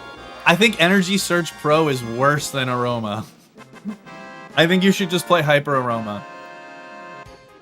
You'll get the energies. There's so much draw power in that deck. You'll get the energies. I think Energy Search Pro is worse.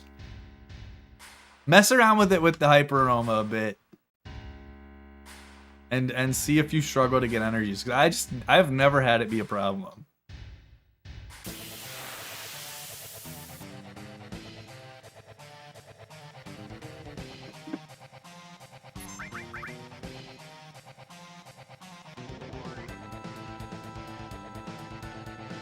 I stick with I do a 1/1 of Scyther Scizor. I like that a lot. As just like a 1 prize attacker. I mean, don't get me wrong.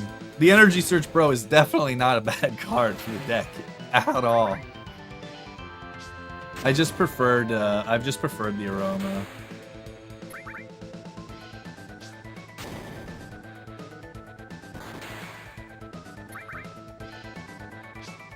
I would give you my Energy Search Pro if it was easy to send to you. Like, you could just have it. Because I already know I'm never gonna use it. Unless something drastically changes, I guess. How much do they cost now? I'm assuming they're not super expensive, but just kind of annoying to find.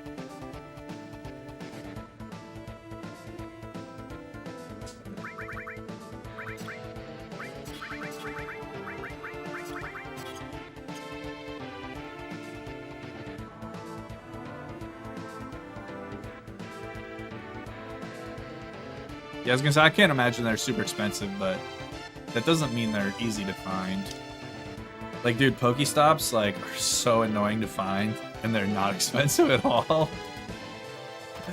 Once I got, like, 5 or 6 of them, I was just like, never trading these away.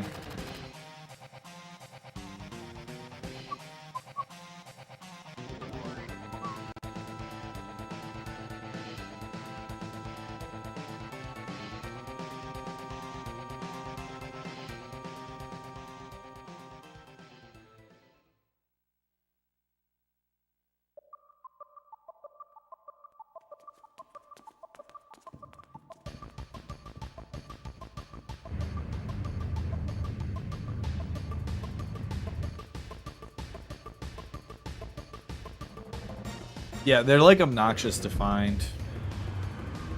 Is that a thing? Is he actually buying Tottenham?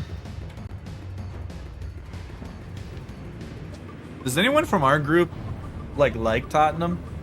Like, is anyone a big Tottenham fan?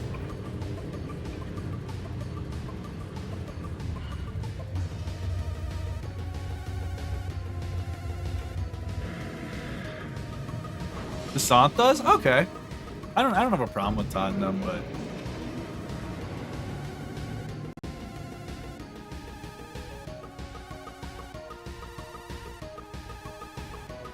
post Harry. Been a little suspect. I need to watch more EPL games. It's been a while since I've sat and watched a couple. I've been watching the Champions League games, but nice, baby. Triple cinnamon. Easy. But I have not watched a ton of EPL recently.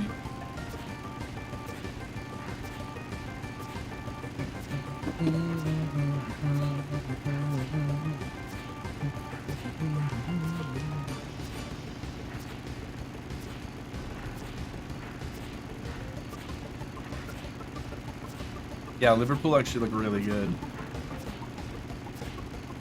Although Mo Salah, I watched him fucking whiff that fucking penalty. That game actually had 2 missed pens in it. 1 for each side.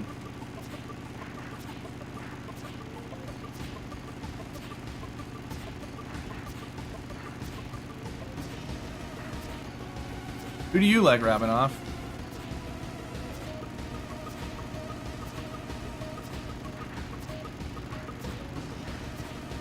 Southampton? Okay.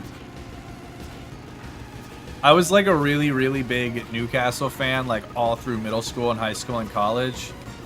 Kind of stopped watching them a little bit more after college. And like now, like with their new ownership, I've just like kind of completely abandoned them.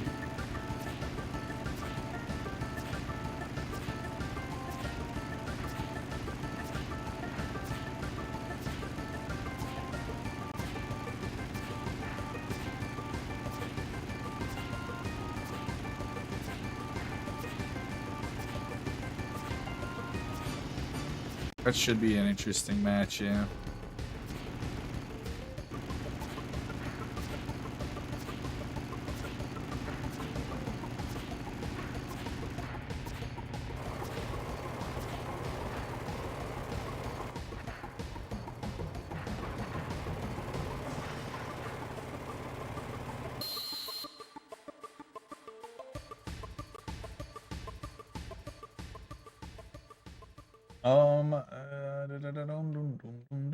Yeah, that's just started, eh? All right, we need to go Tifa, Bolt, Tifa, Cloud, Barrett. Do they all like Man U?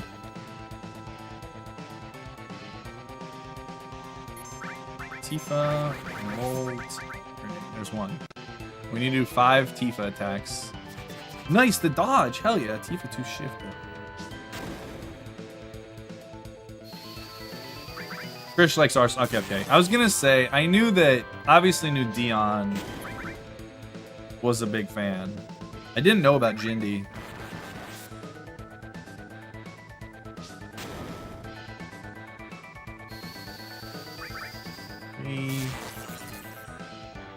Damage seems pretty good so far. 220 is like about how much you want to do max. You don't really want to hit for much more than that.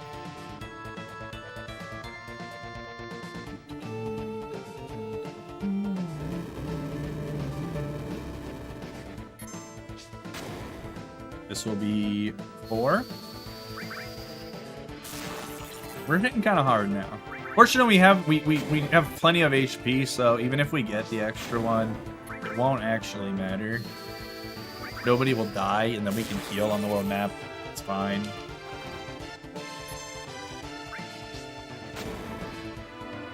Then we go 5th here. Wait for the animation. Looks like we're good.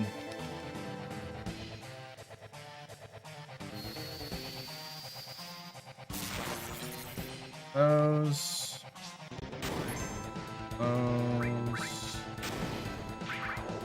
Lovely fight. Good stuff.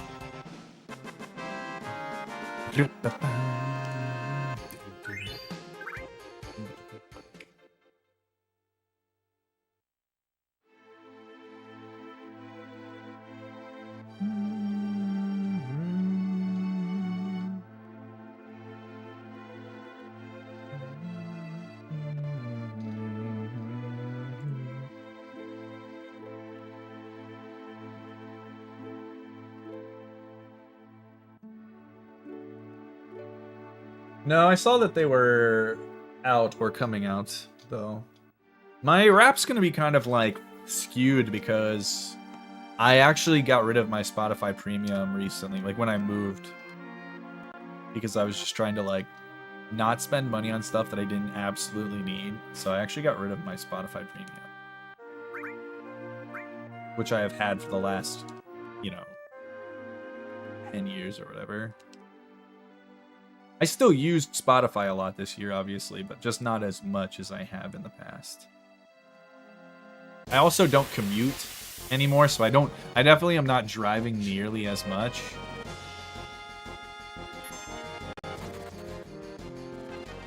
Oh, that's a bummer. I always get excited for it. I would always like every year I would have my students write their raps on the board, and it was always fun just to see like what people had and stuff. And then we would judge each other's raps.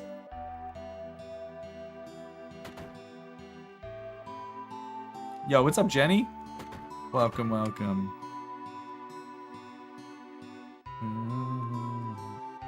I don't have YouTube Premium either, though. I don't know. I basically got rid of all of my subscription services.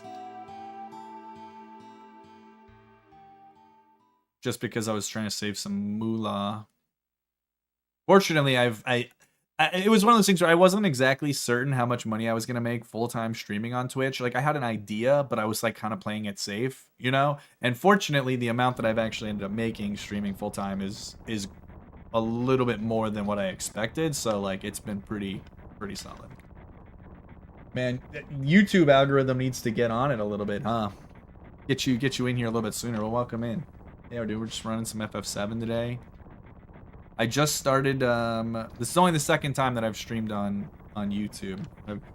I exclusively streamed on Twitch for the last, 10 years. This is the first time that I've actually gotten into the YouTube deal.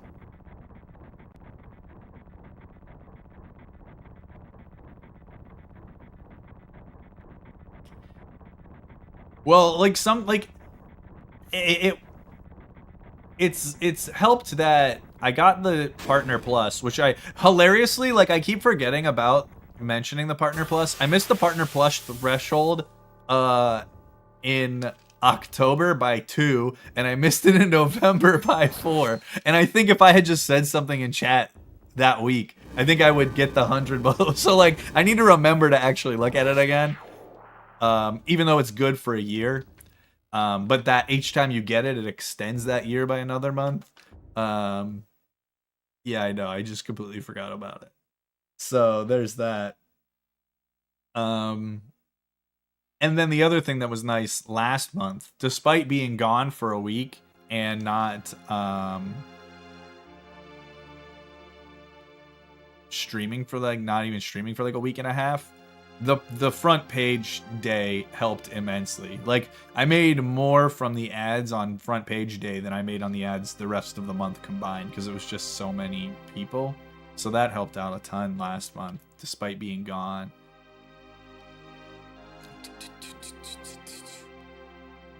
I think I turned them off for the front page day and forgot to turn them back on, Danko. Thanks so much for the 117 bits. I really appreciate that a lot. That's actually really generous of you. Thanks, bud.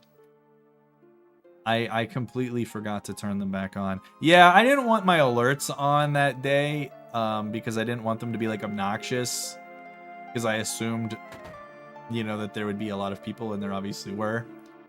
And so I didn't want to like make it, I didn't want to like inundate new viewers with all of my alerts, especially the sub alert, which I had on because I had the your moves are weak one. And I just keep forgetting to toggle them back on. So I think the only thing I have on right now is a silent follow alert with no name. Like it's an anonymous silent follow alert. But thanks so much. Oh no, don't worry about it. It was a good time. It was nice meeting a bunch of new people. The amount of page views that day was incredible. Like, it was way more than I thought it would be. By a lot. And then obviously met some new people, and there's been some people that discovered the stream that day that come in still, which is nice. So that's all you can ask for. Yeah, the run was pretty good too, minus the Black Waltz 2 thing. Which, you know, which was a thing, it happened.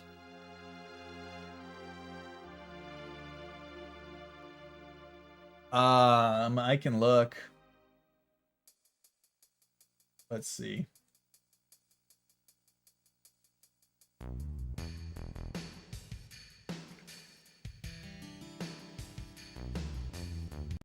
I think peak, like, concurrent was like a couple thousand.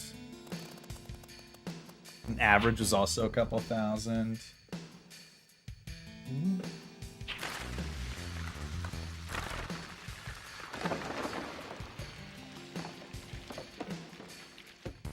Yeah, average was like 2K, max was around 35.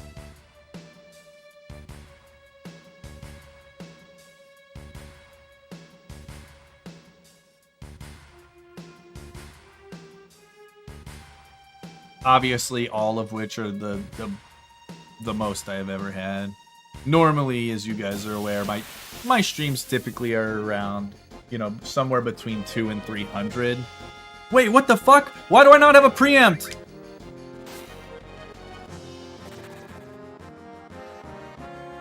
Why don't I have a preempt?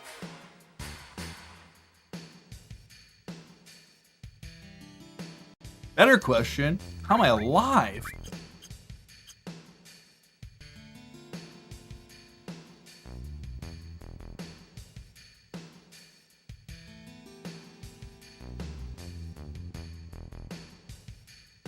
No, there's no walking there. What?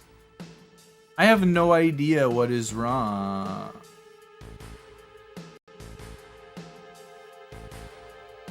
That encounter was way early and not a preemptive, and I'm not actually sure why. Unless...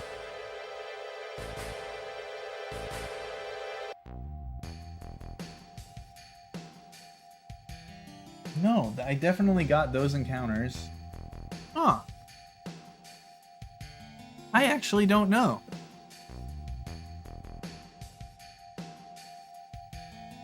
Yeah, but the weird thing is that I got this encounter, I walked the 13, I got the sword dance, I got the moth slasher, I walked 3 steps, I got the preemptive brain pod, I got the final encounter before Rufus, that's the Vargid and the sneaky step. Everything is right except for this. And I don't actually know why.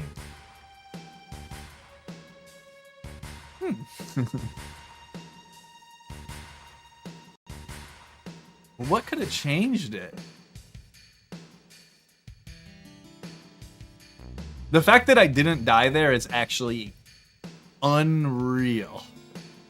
Yo, J2, thanks for gifting a sub to Skate. Appreciate it. Huh. Oh, I'm really confused.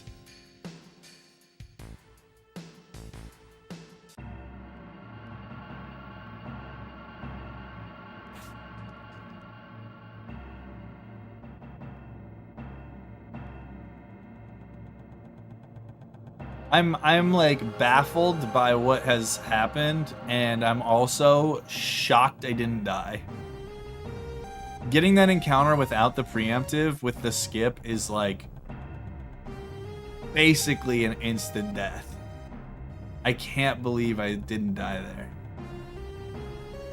That's right, Skate. Just get all of your emote usage out there. Enjoy the game over emote. I feel like you would appreciate that as much as anyone. Dude, I can't believe that didn't die. I'm really confused. Yeah, I guess I'll see what the next encounter is. But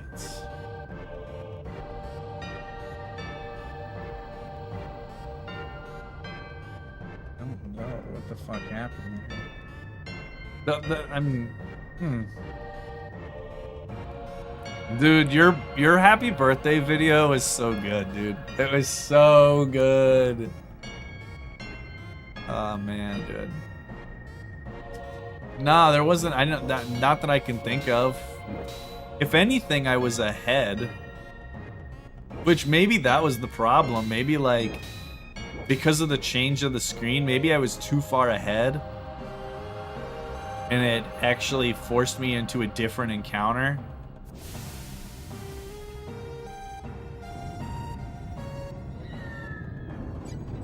Which I guess is possible. Like, you can be too far ahead, and I was pretty far ahead of where I normally am, so maybe I just, like, after the switch to this hostile screen, maybe the path to the encounter was just way shorter, and a different one, obviously. Yeah, it's the same. But I bet I got that encounter on floor 69 of Shinra HQ way further back than I got it today.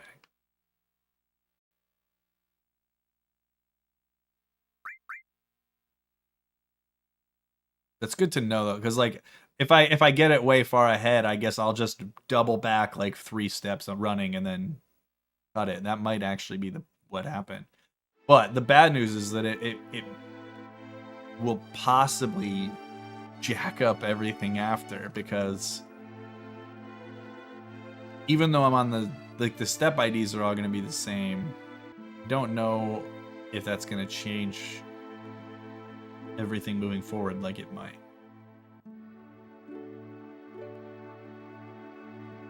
We'll find out, won't we? I won't really know until I get to the ship.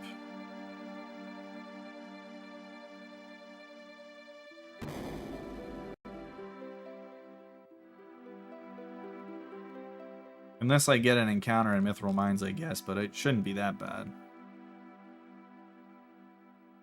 We'll find out together. Basically, I'm just too good. My movement was too good, Scott. Movement was beyond optimal.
Dunk.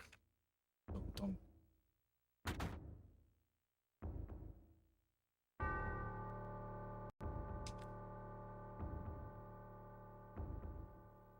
Traitor. What a line. Oh, man, dude. One more, Amart. Just one more. I can stop whenever I want.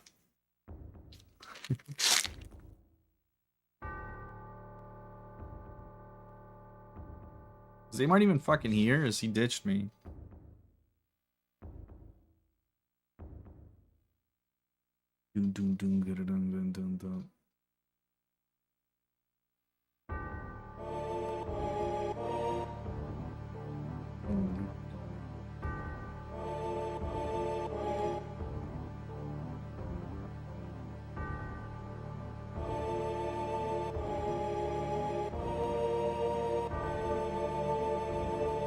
Yeah, it should be.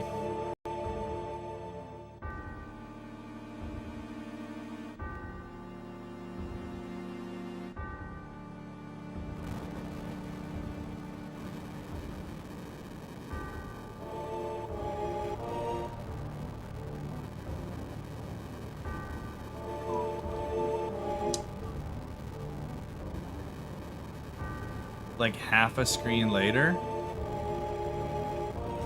Wait, what?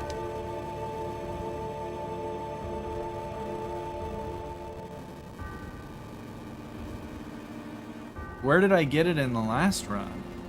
Was it not on the screen with the stairs before the top floor? It should never be on any other screen. And that's where I got it this run too. I just got it. Or do you mean like I got it like on the same screen but way further forward?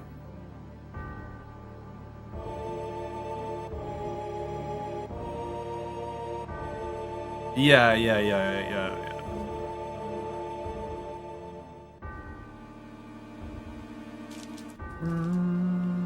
Yeah, okay. That is probably true. Like I said, I think I got it way earlier this time, and I wonder if that is the problem. But I actually got it I was too far ahead. Yeah, around the door is where I expect to get it. So I wonder if that just made it that there was like a shift in which encounter I hit, which is why I hit this one way earlier. We'll see how much it fricks up everything after. Hopefully just a little bit. not much.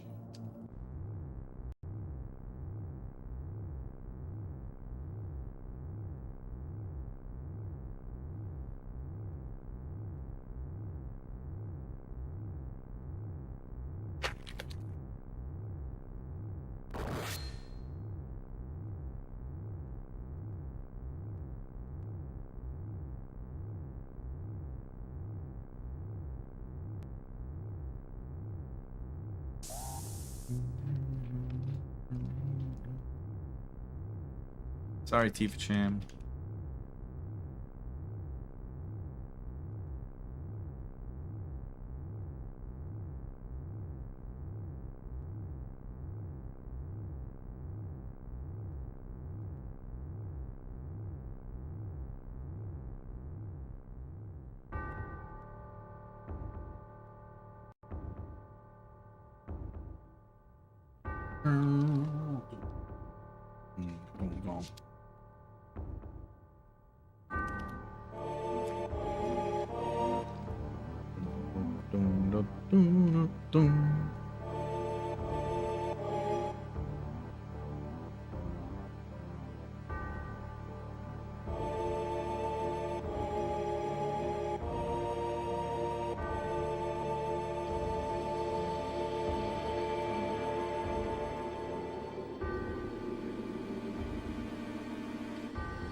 No, I wasn't.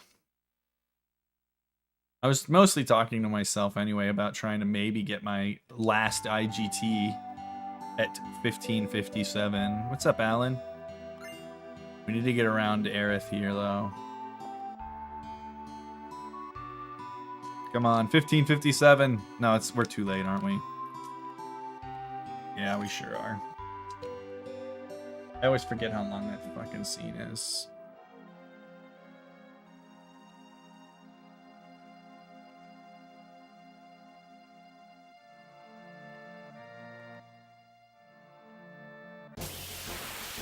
Alright, it's possible. I think I'm just gonna force the encounter this time. Last time I didn't, and that was a mistake. There is a thief. Okay, that's good. Run away. Oh my god. Dude, 4 turns. I can't believe the thief didn't go.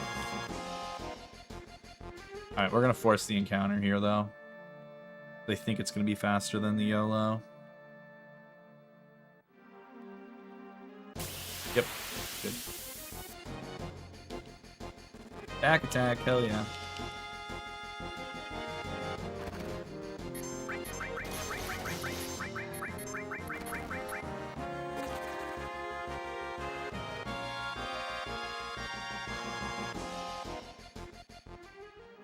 Could reset him. Perfect. That's why I wanted to force the encounter. Because last time I was having trouble manipulating his movement with the camera. Bonk.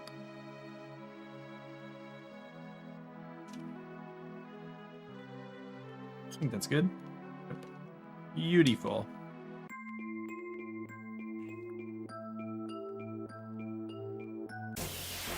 Yeah, it's cooked. We're actually cooked.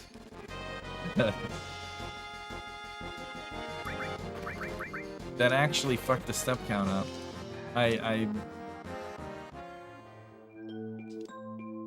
That sucks. I never thought about that being like a potential issue.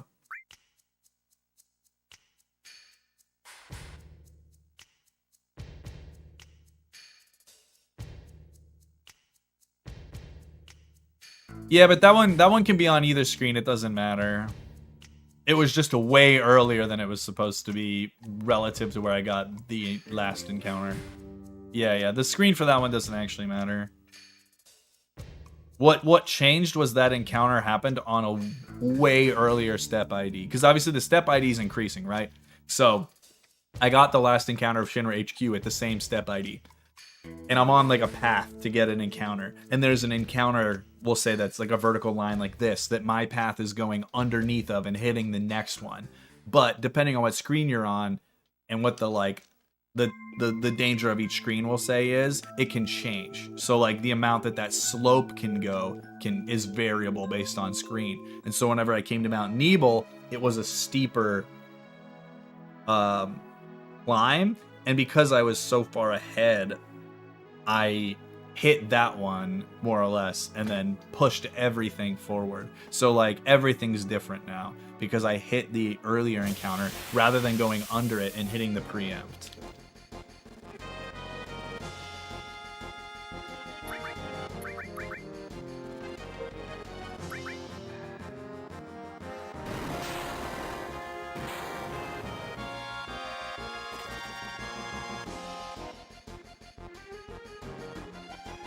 I will do both of these splits one day. I should just remove them, honestly, because I never do either of them.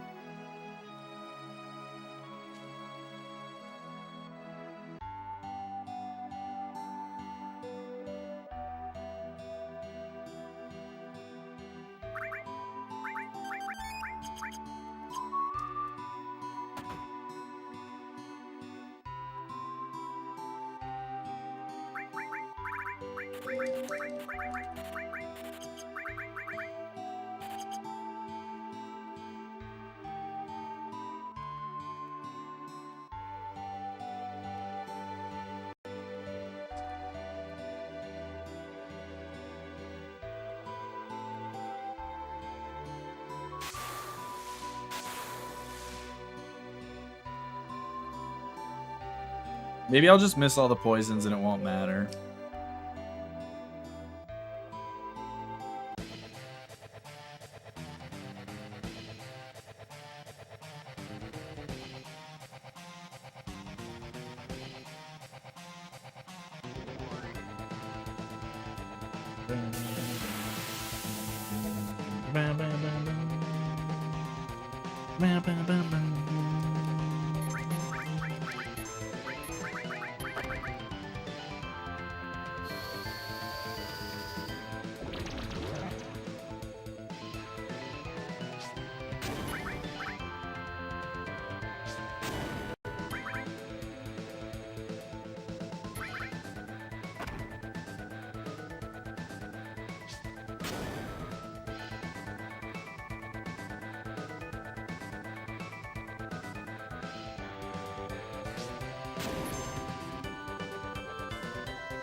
Because here's the thing is like, if it actually is fucked, like, the run's actually just over. Like, I can't do the stingers, so we're just cooked.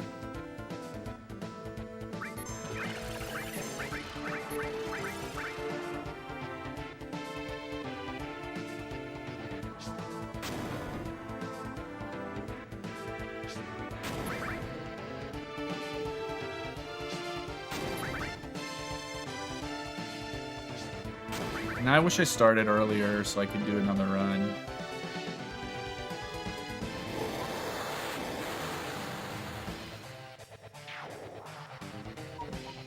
That may be the most HP I've ever survived with that fight across everyone because that missed Tifa.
We sure are. If you want to be CPR certified, all you need is a PS1 or PS2 controller. You too can be CPR safe.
Boom, boom. Why lightning? Well, we're gonna get to the boat, and it might actually be fucking cooked because I was too far ahead of my step route. I was too good, Raggedy. But actually, apparently I needed to burn some movement in HQ. I mean, I'll know right away. Yeah, we'll know. If the encounter I force isn't the one I want, then the run's just fucked because I won't be able to get through Cosmo without the step route. I ain't about to fight both of them either. Hey, I had perfect step routing last run.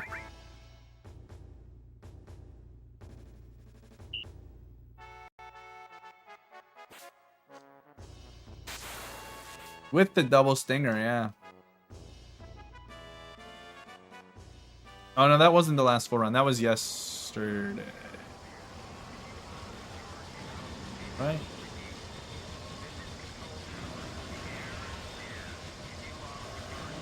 I can't remember if I did the double stinger. I definitely did the double stinger on console. When was that?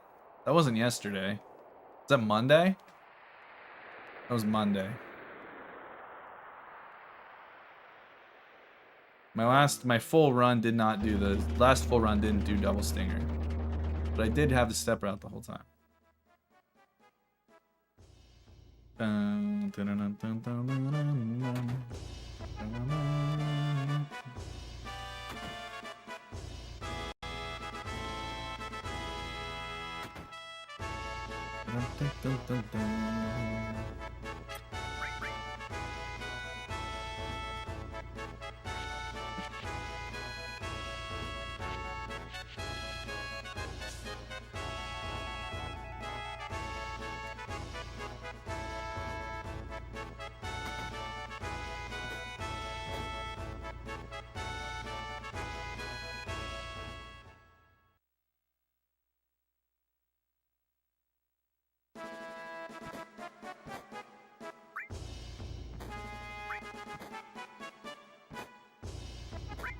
No.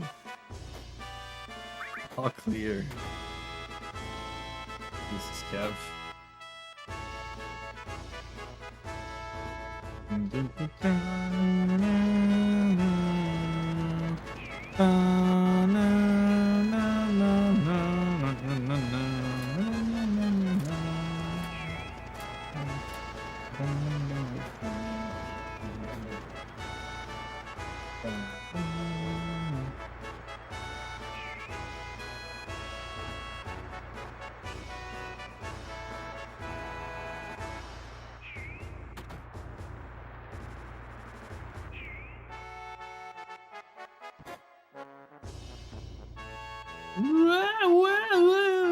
Twirl. Gotta do a twirl there.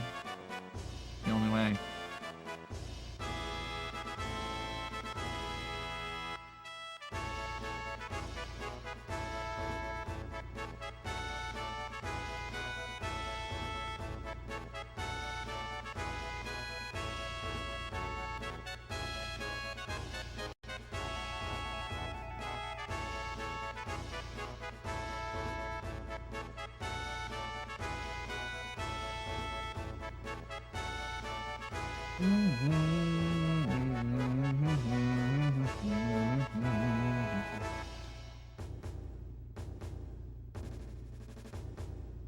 Yeah, you can't, obviously it relies on getting the encounters on specific frames of movement, so like if you are off your step route, you can't do it. It also will screw up all of my kills for Kate, which is like the other reason why it would basically be run over. So it's like a double whammy.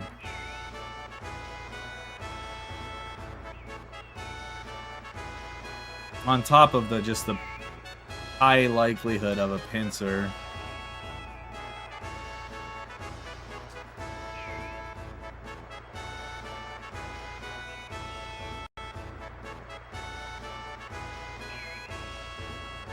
Get in there.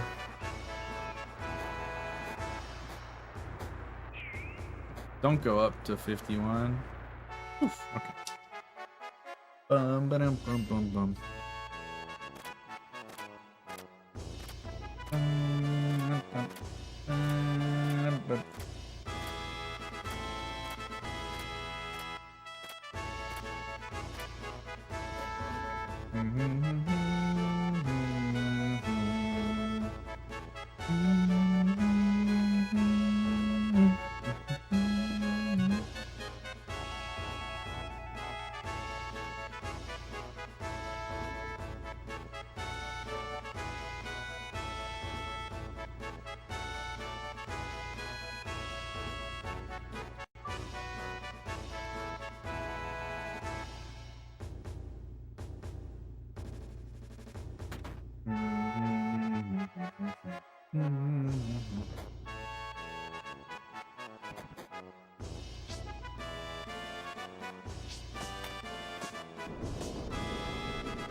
It is. You know what it is, Sneezy. Oh, we're doing it again. Perfect.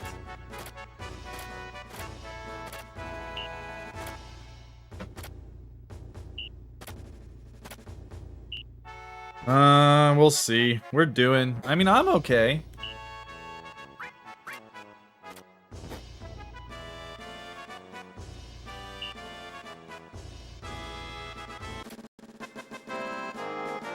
How are you doing, Slowa? It's good to see you. I feel like I haven't talked to you in a little while. Been a minute.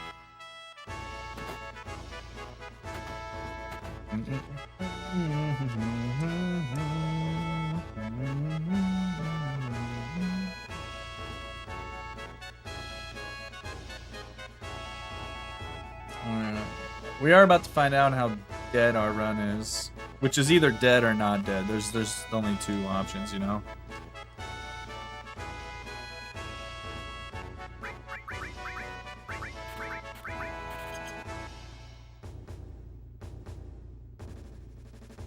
Exactly. As of right now, this is Schrodinger's run in that it is both dead and not dead, right? We must assume both are true. You're right, Dom. And it's not even in a fucking box, you know?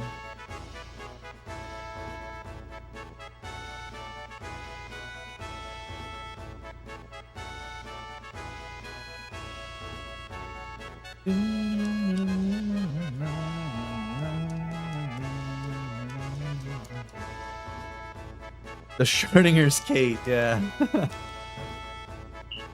That's good. You guys are all creative. You guys are funny. I respect that.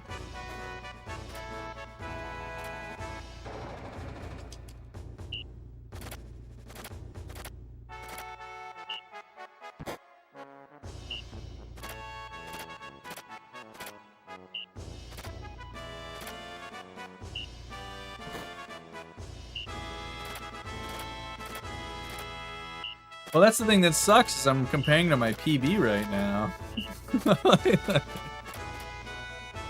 I was too efficient.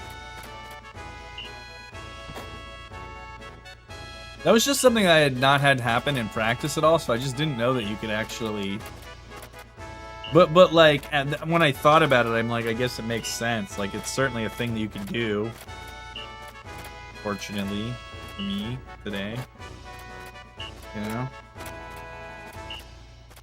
Won't happen again, Sneezy. We'll find out for sure when we get on the boat. That will confirm it for us, but I think we can kind of know, you know? I would be absolutely shocked if this was salvageable. Hey, CFC, what's up?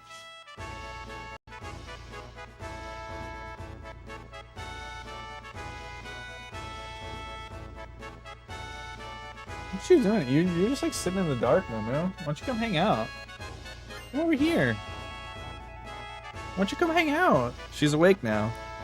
Sleeping Beauty, come here. Mooms. Mooms. Hello. Come here. What if I get you a snack? Do you want a snack?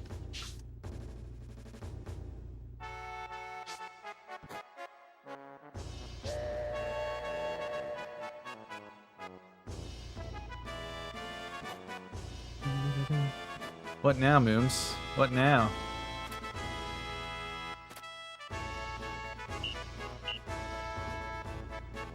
Look at this. What this? What this? In your basket. In your basket. In your basket. Can I have a high five? Thank you. Double high five. Oh, that's so nice. Hi. Welcome. Everybody say hi to your favorite stream mascot. Thank you for coming. Hi, honey. Okay, can I have a kiss? Oh, thank you. You're so sweet. Oh. I hope you had a good sleep. You were passed out. You're snoring over there. Oh, big yawns. Still looks sleepy. He's like, yeah, I'm tired from all that sleeping. Takes a lot out of me.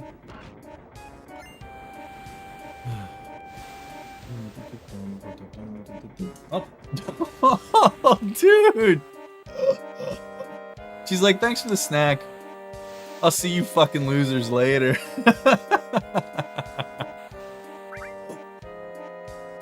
Normally she hangs out. Give her a snack, get her in her basket. She's just straight chilling, but today she's like, hell no, dude.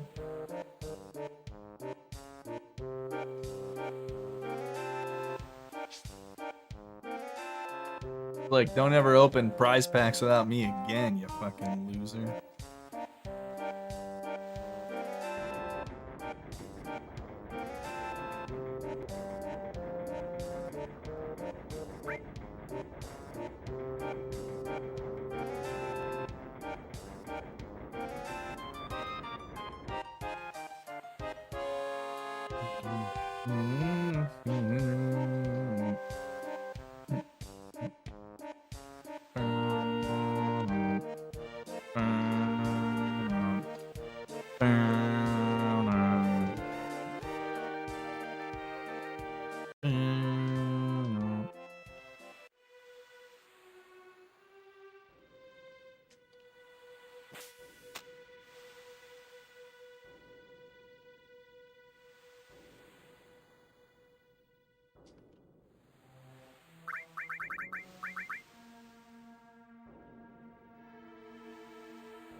Cross your fingers. Ugh.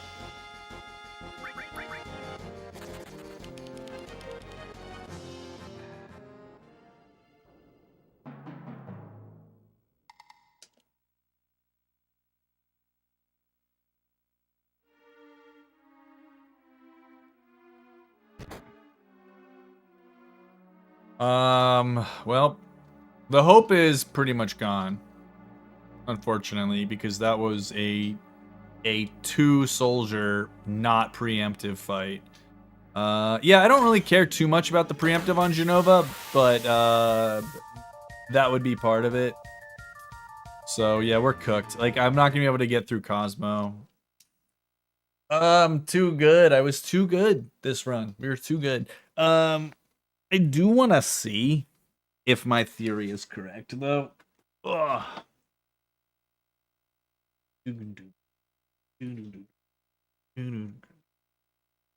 So let's bring up our handy dandy emulator really quick, just to check on this. Check on it. Like, Beyonce. So let's see here. Let's flip down to this real quick.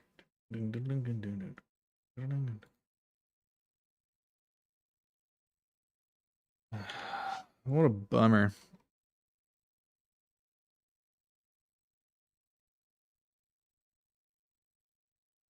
Okay. So let's see here. Make that a little bit bigger. Okay. There's that.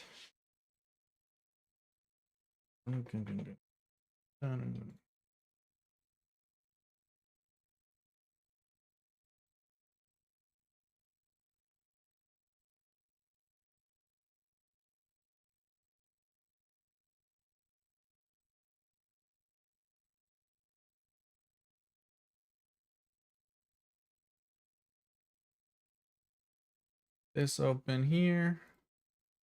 Connect. Step graph.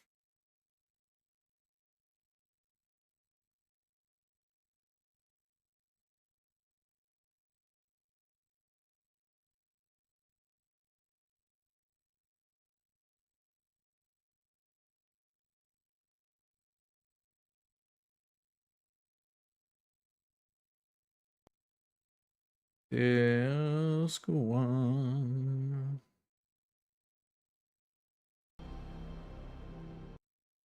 Load a state here. Finger skips. All right. So this is the photo skip here.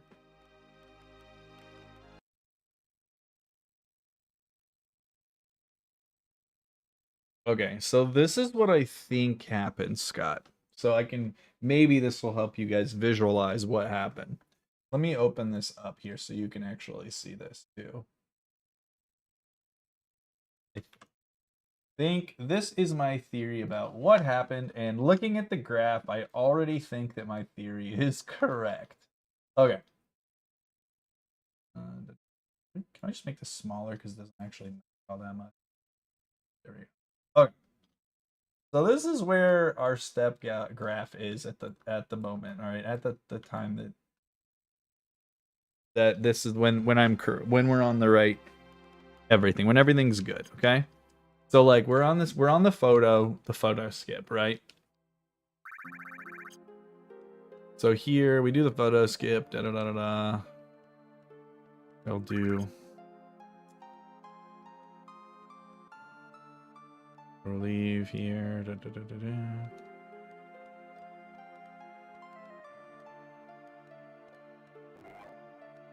Okay. Okay.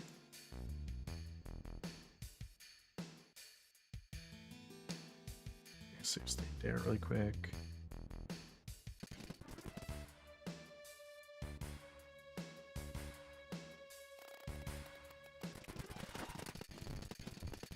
Okay, so this is where we would normally be with at this part of the run, right? So you can see on the graph there is this is us. This is where we're like headed, right? This is where if we keep running, this is where we're going to hit. And this pink line indicates the preemptive encounter that we're anticipating, which is Q's, but it is preemptive. So if we run from here, we're gonna go under that green line, and we're gonna get this encounter, which I'll force out here just so you can see it outside. And it is a preemptive encounter of the 3 Qs. All right, so that's the expected result. What happened on this run? If I do this really quick, and I am going to test to think I am correct. We are what? 16.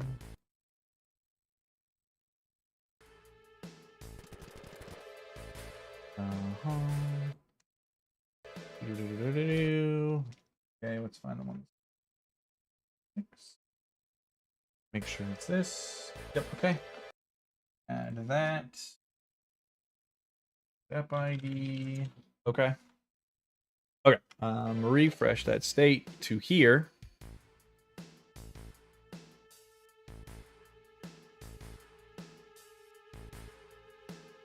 And let's change this value to like 0.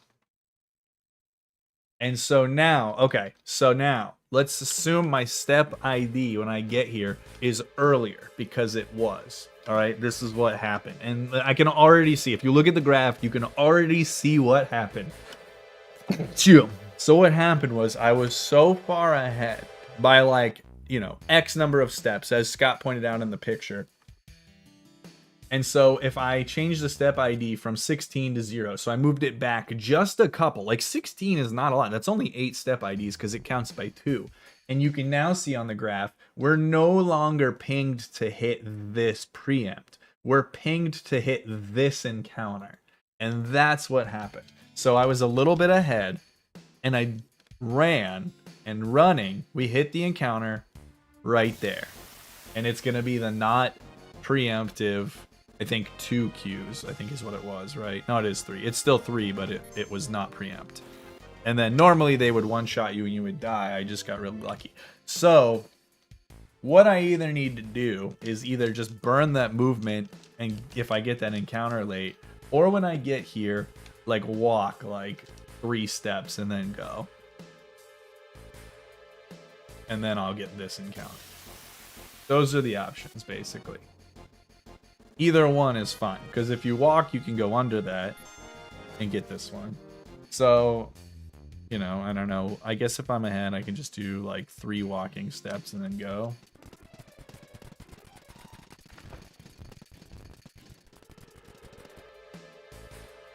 Don't even need to be 3. It looks like it can be like in like 2. Honestly, 1. Like I could have walked 1 step and saved the run.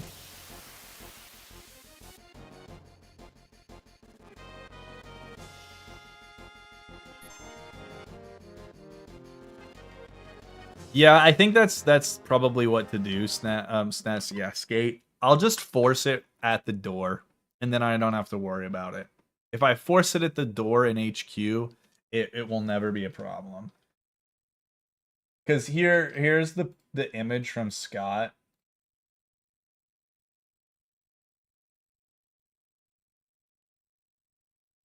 And you can see the difference of where I got it this run versus where I got it in the run before, which is typically where I get it. So I got the encounter where Cloud is in this picture, and I normally get it right after the door on the X. So I'll just force it right after the door if I don't get it. Like before these arrows, I'll just force it right there, and then I don't have to worry about it ever being a problem. This is a tool called Big Shoes, named after the infamous enemy from Disc 2 that Ace Zephyr, I want to say, made. For sure Ace made it. Ace knows a shit ton about this game. But yeah, so that's what happened, which is what I assumed is what happened. Is like I said, this green line right here is an encounter. This thick pink line is a preemptive encounter, the one I'm intended to get, but because I was so far ahead of the movement, I actually ended up hitting this encounter instead of this one. Because normally, if I get the encounter where I am, I just run and I go right under that. You can see it's actually still pretty close. Like I was still actually pretty close to getting it, so it's actually a pretty small margin of error if you go too far on that encounter.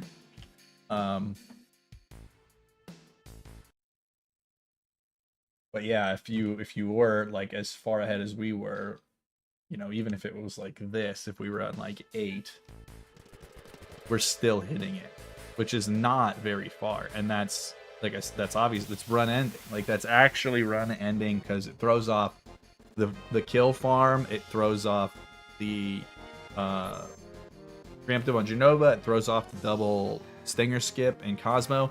And more importantly, you probably just die on this encounter. Like I said, I can't believe I actually survived that encounter. I've never actually gotten through there without the preemptive in my entire life. So even just getting out of the calm flashback was pretty remarkable.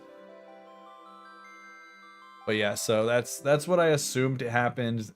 Good to know that that's correct. Like Skate said, I can just force the encounter at those arrows, and then it won't be a big deal. I won't have to worry about it, and should be able to get out of that shit next time.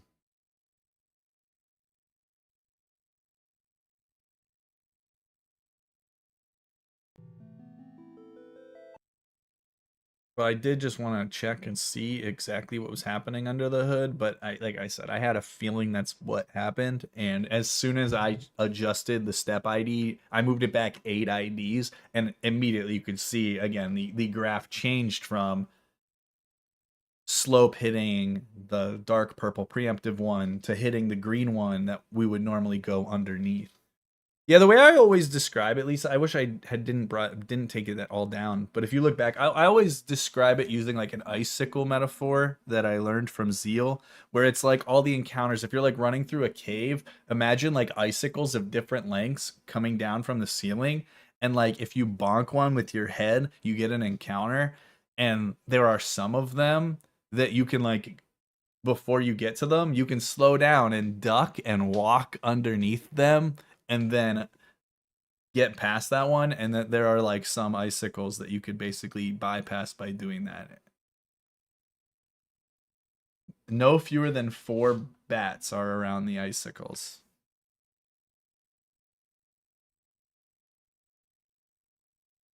Thanks for that screenshot, Scott. That was actually really helpful to find like a good visual.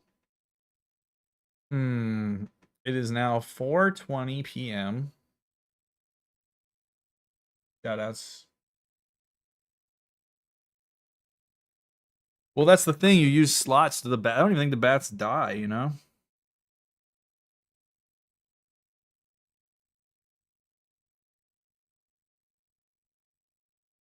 Trevor Lawrence on IR.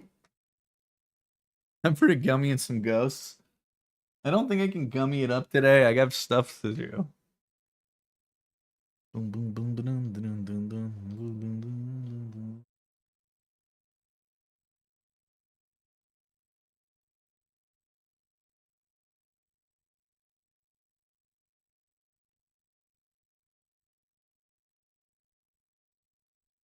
Do kind of want to play something though. I could play Xenosaga 3 for the fans. The real ones in chat.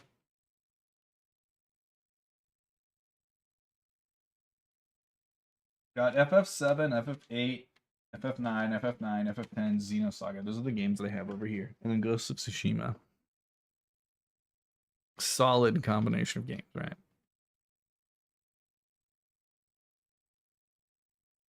You can text me for football. Go Broncos. Ugh.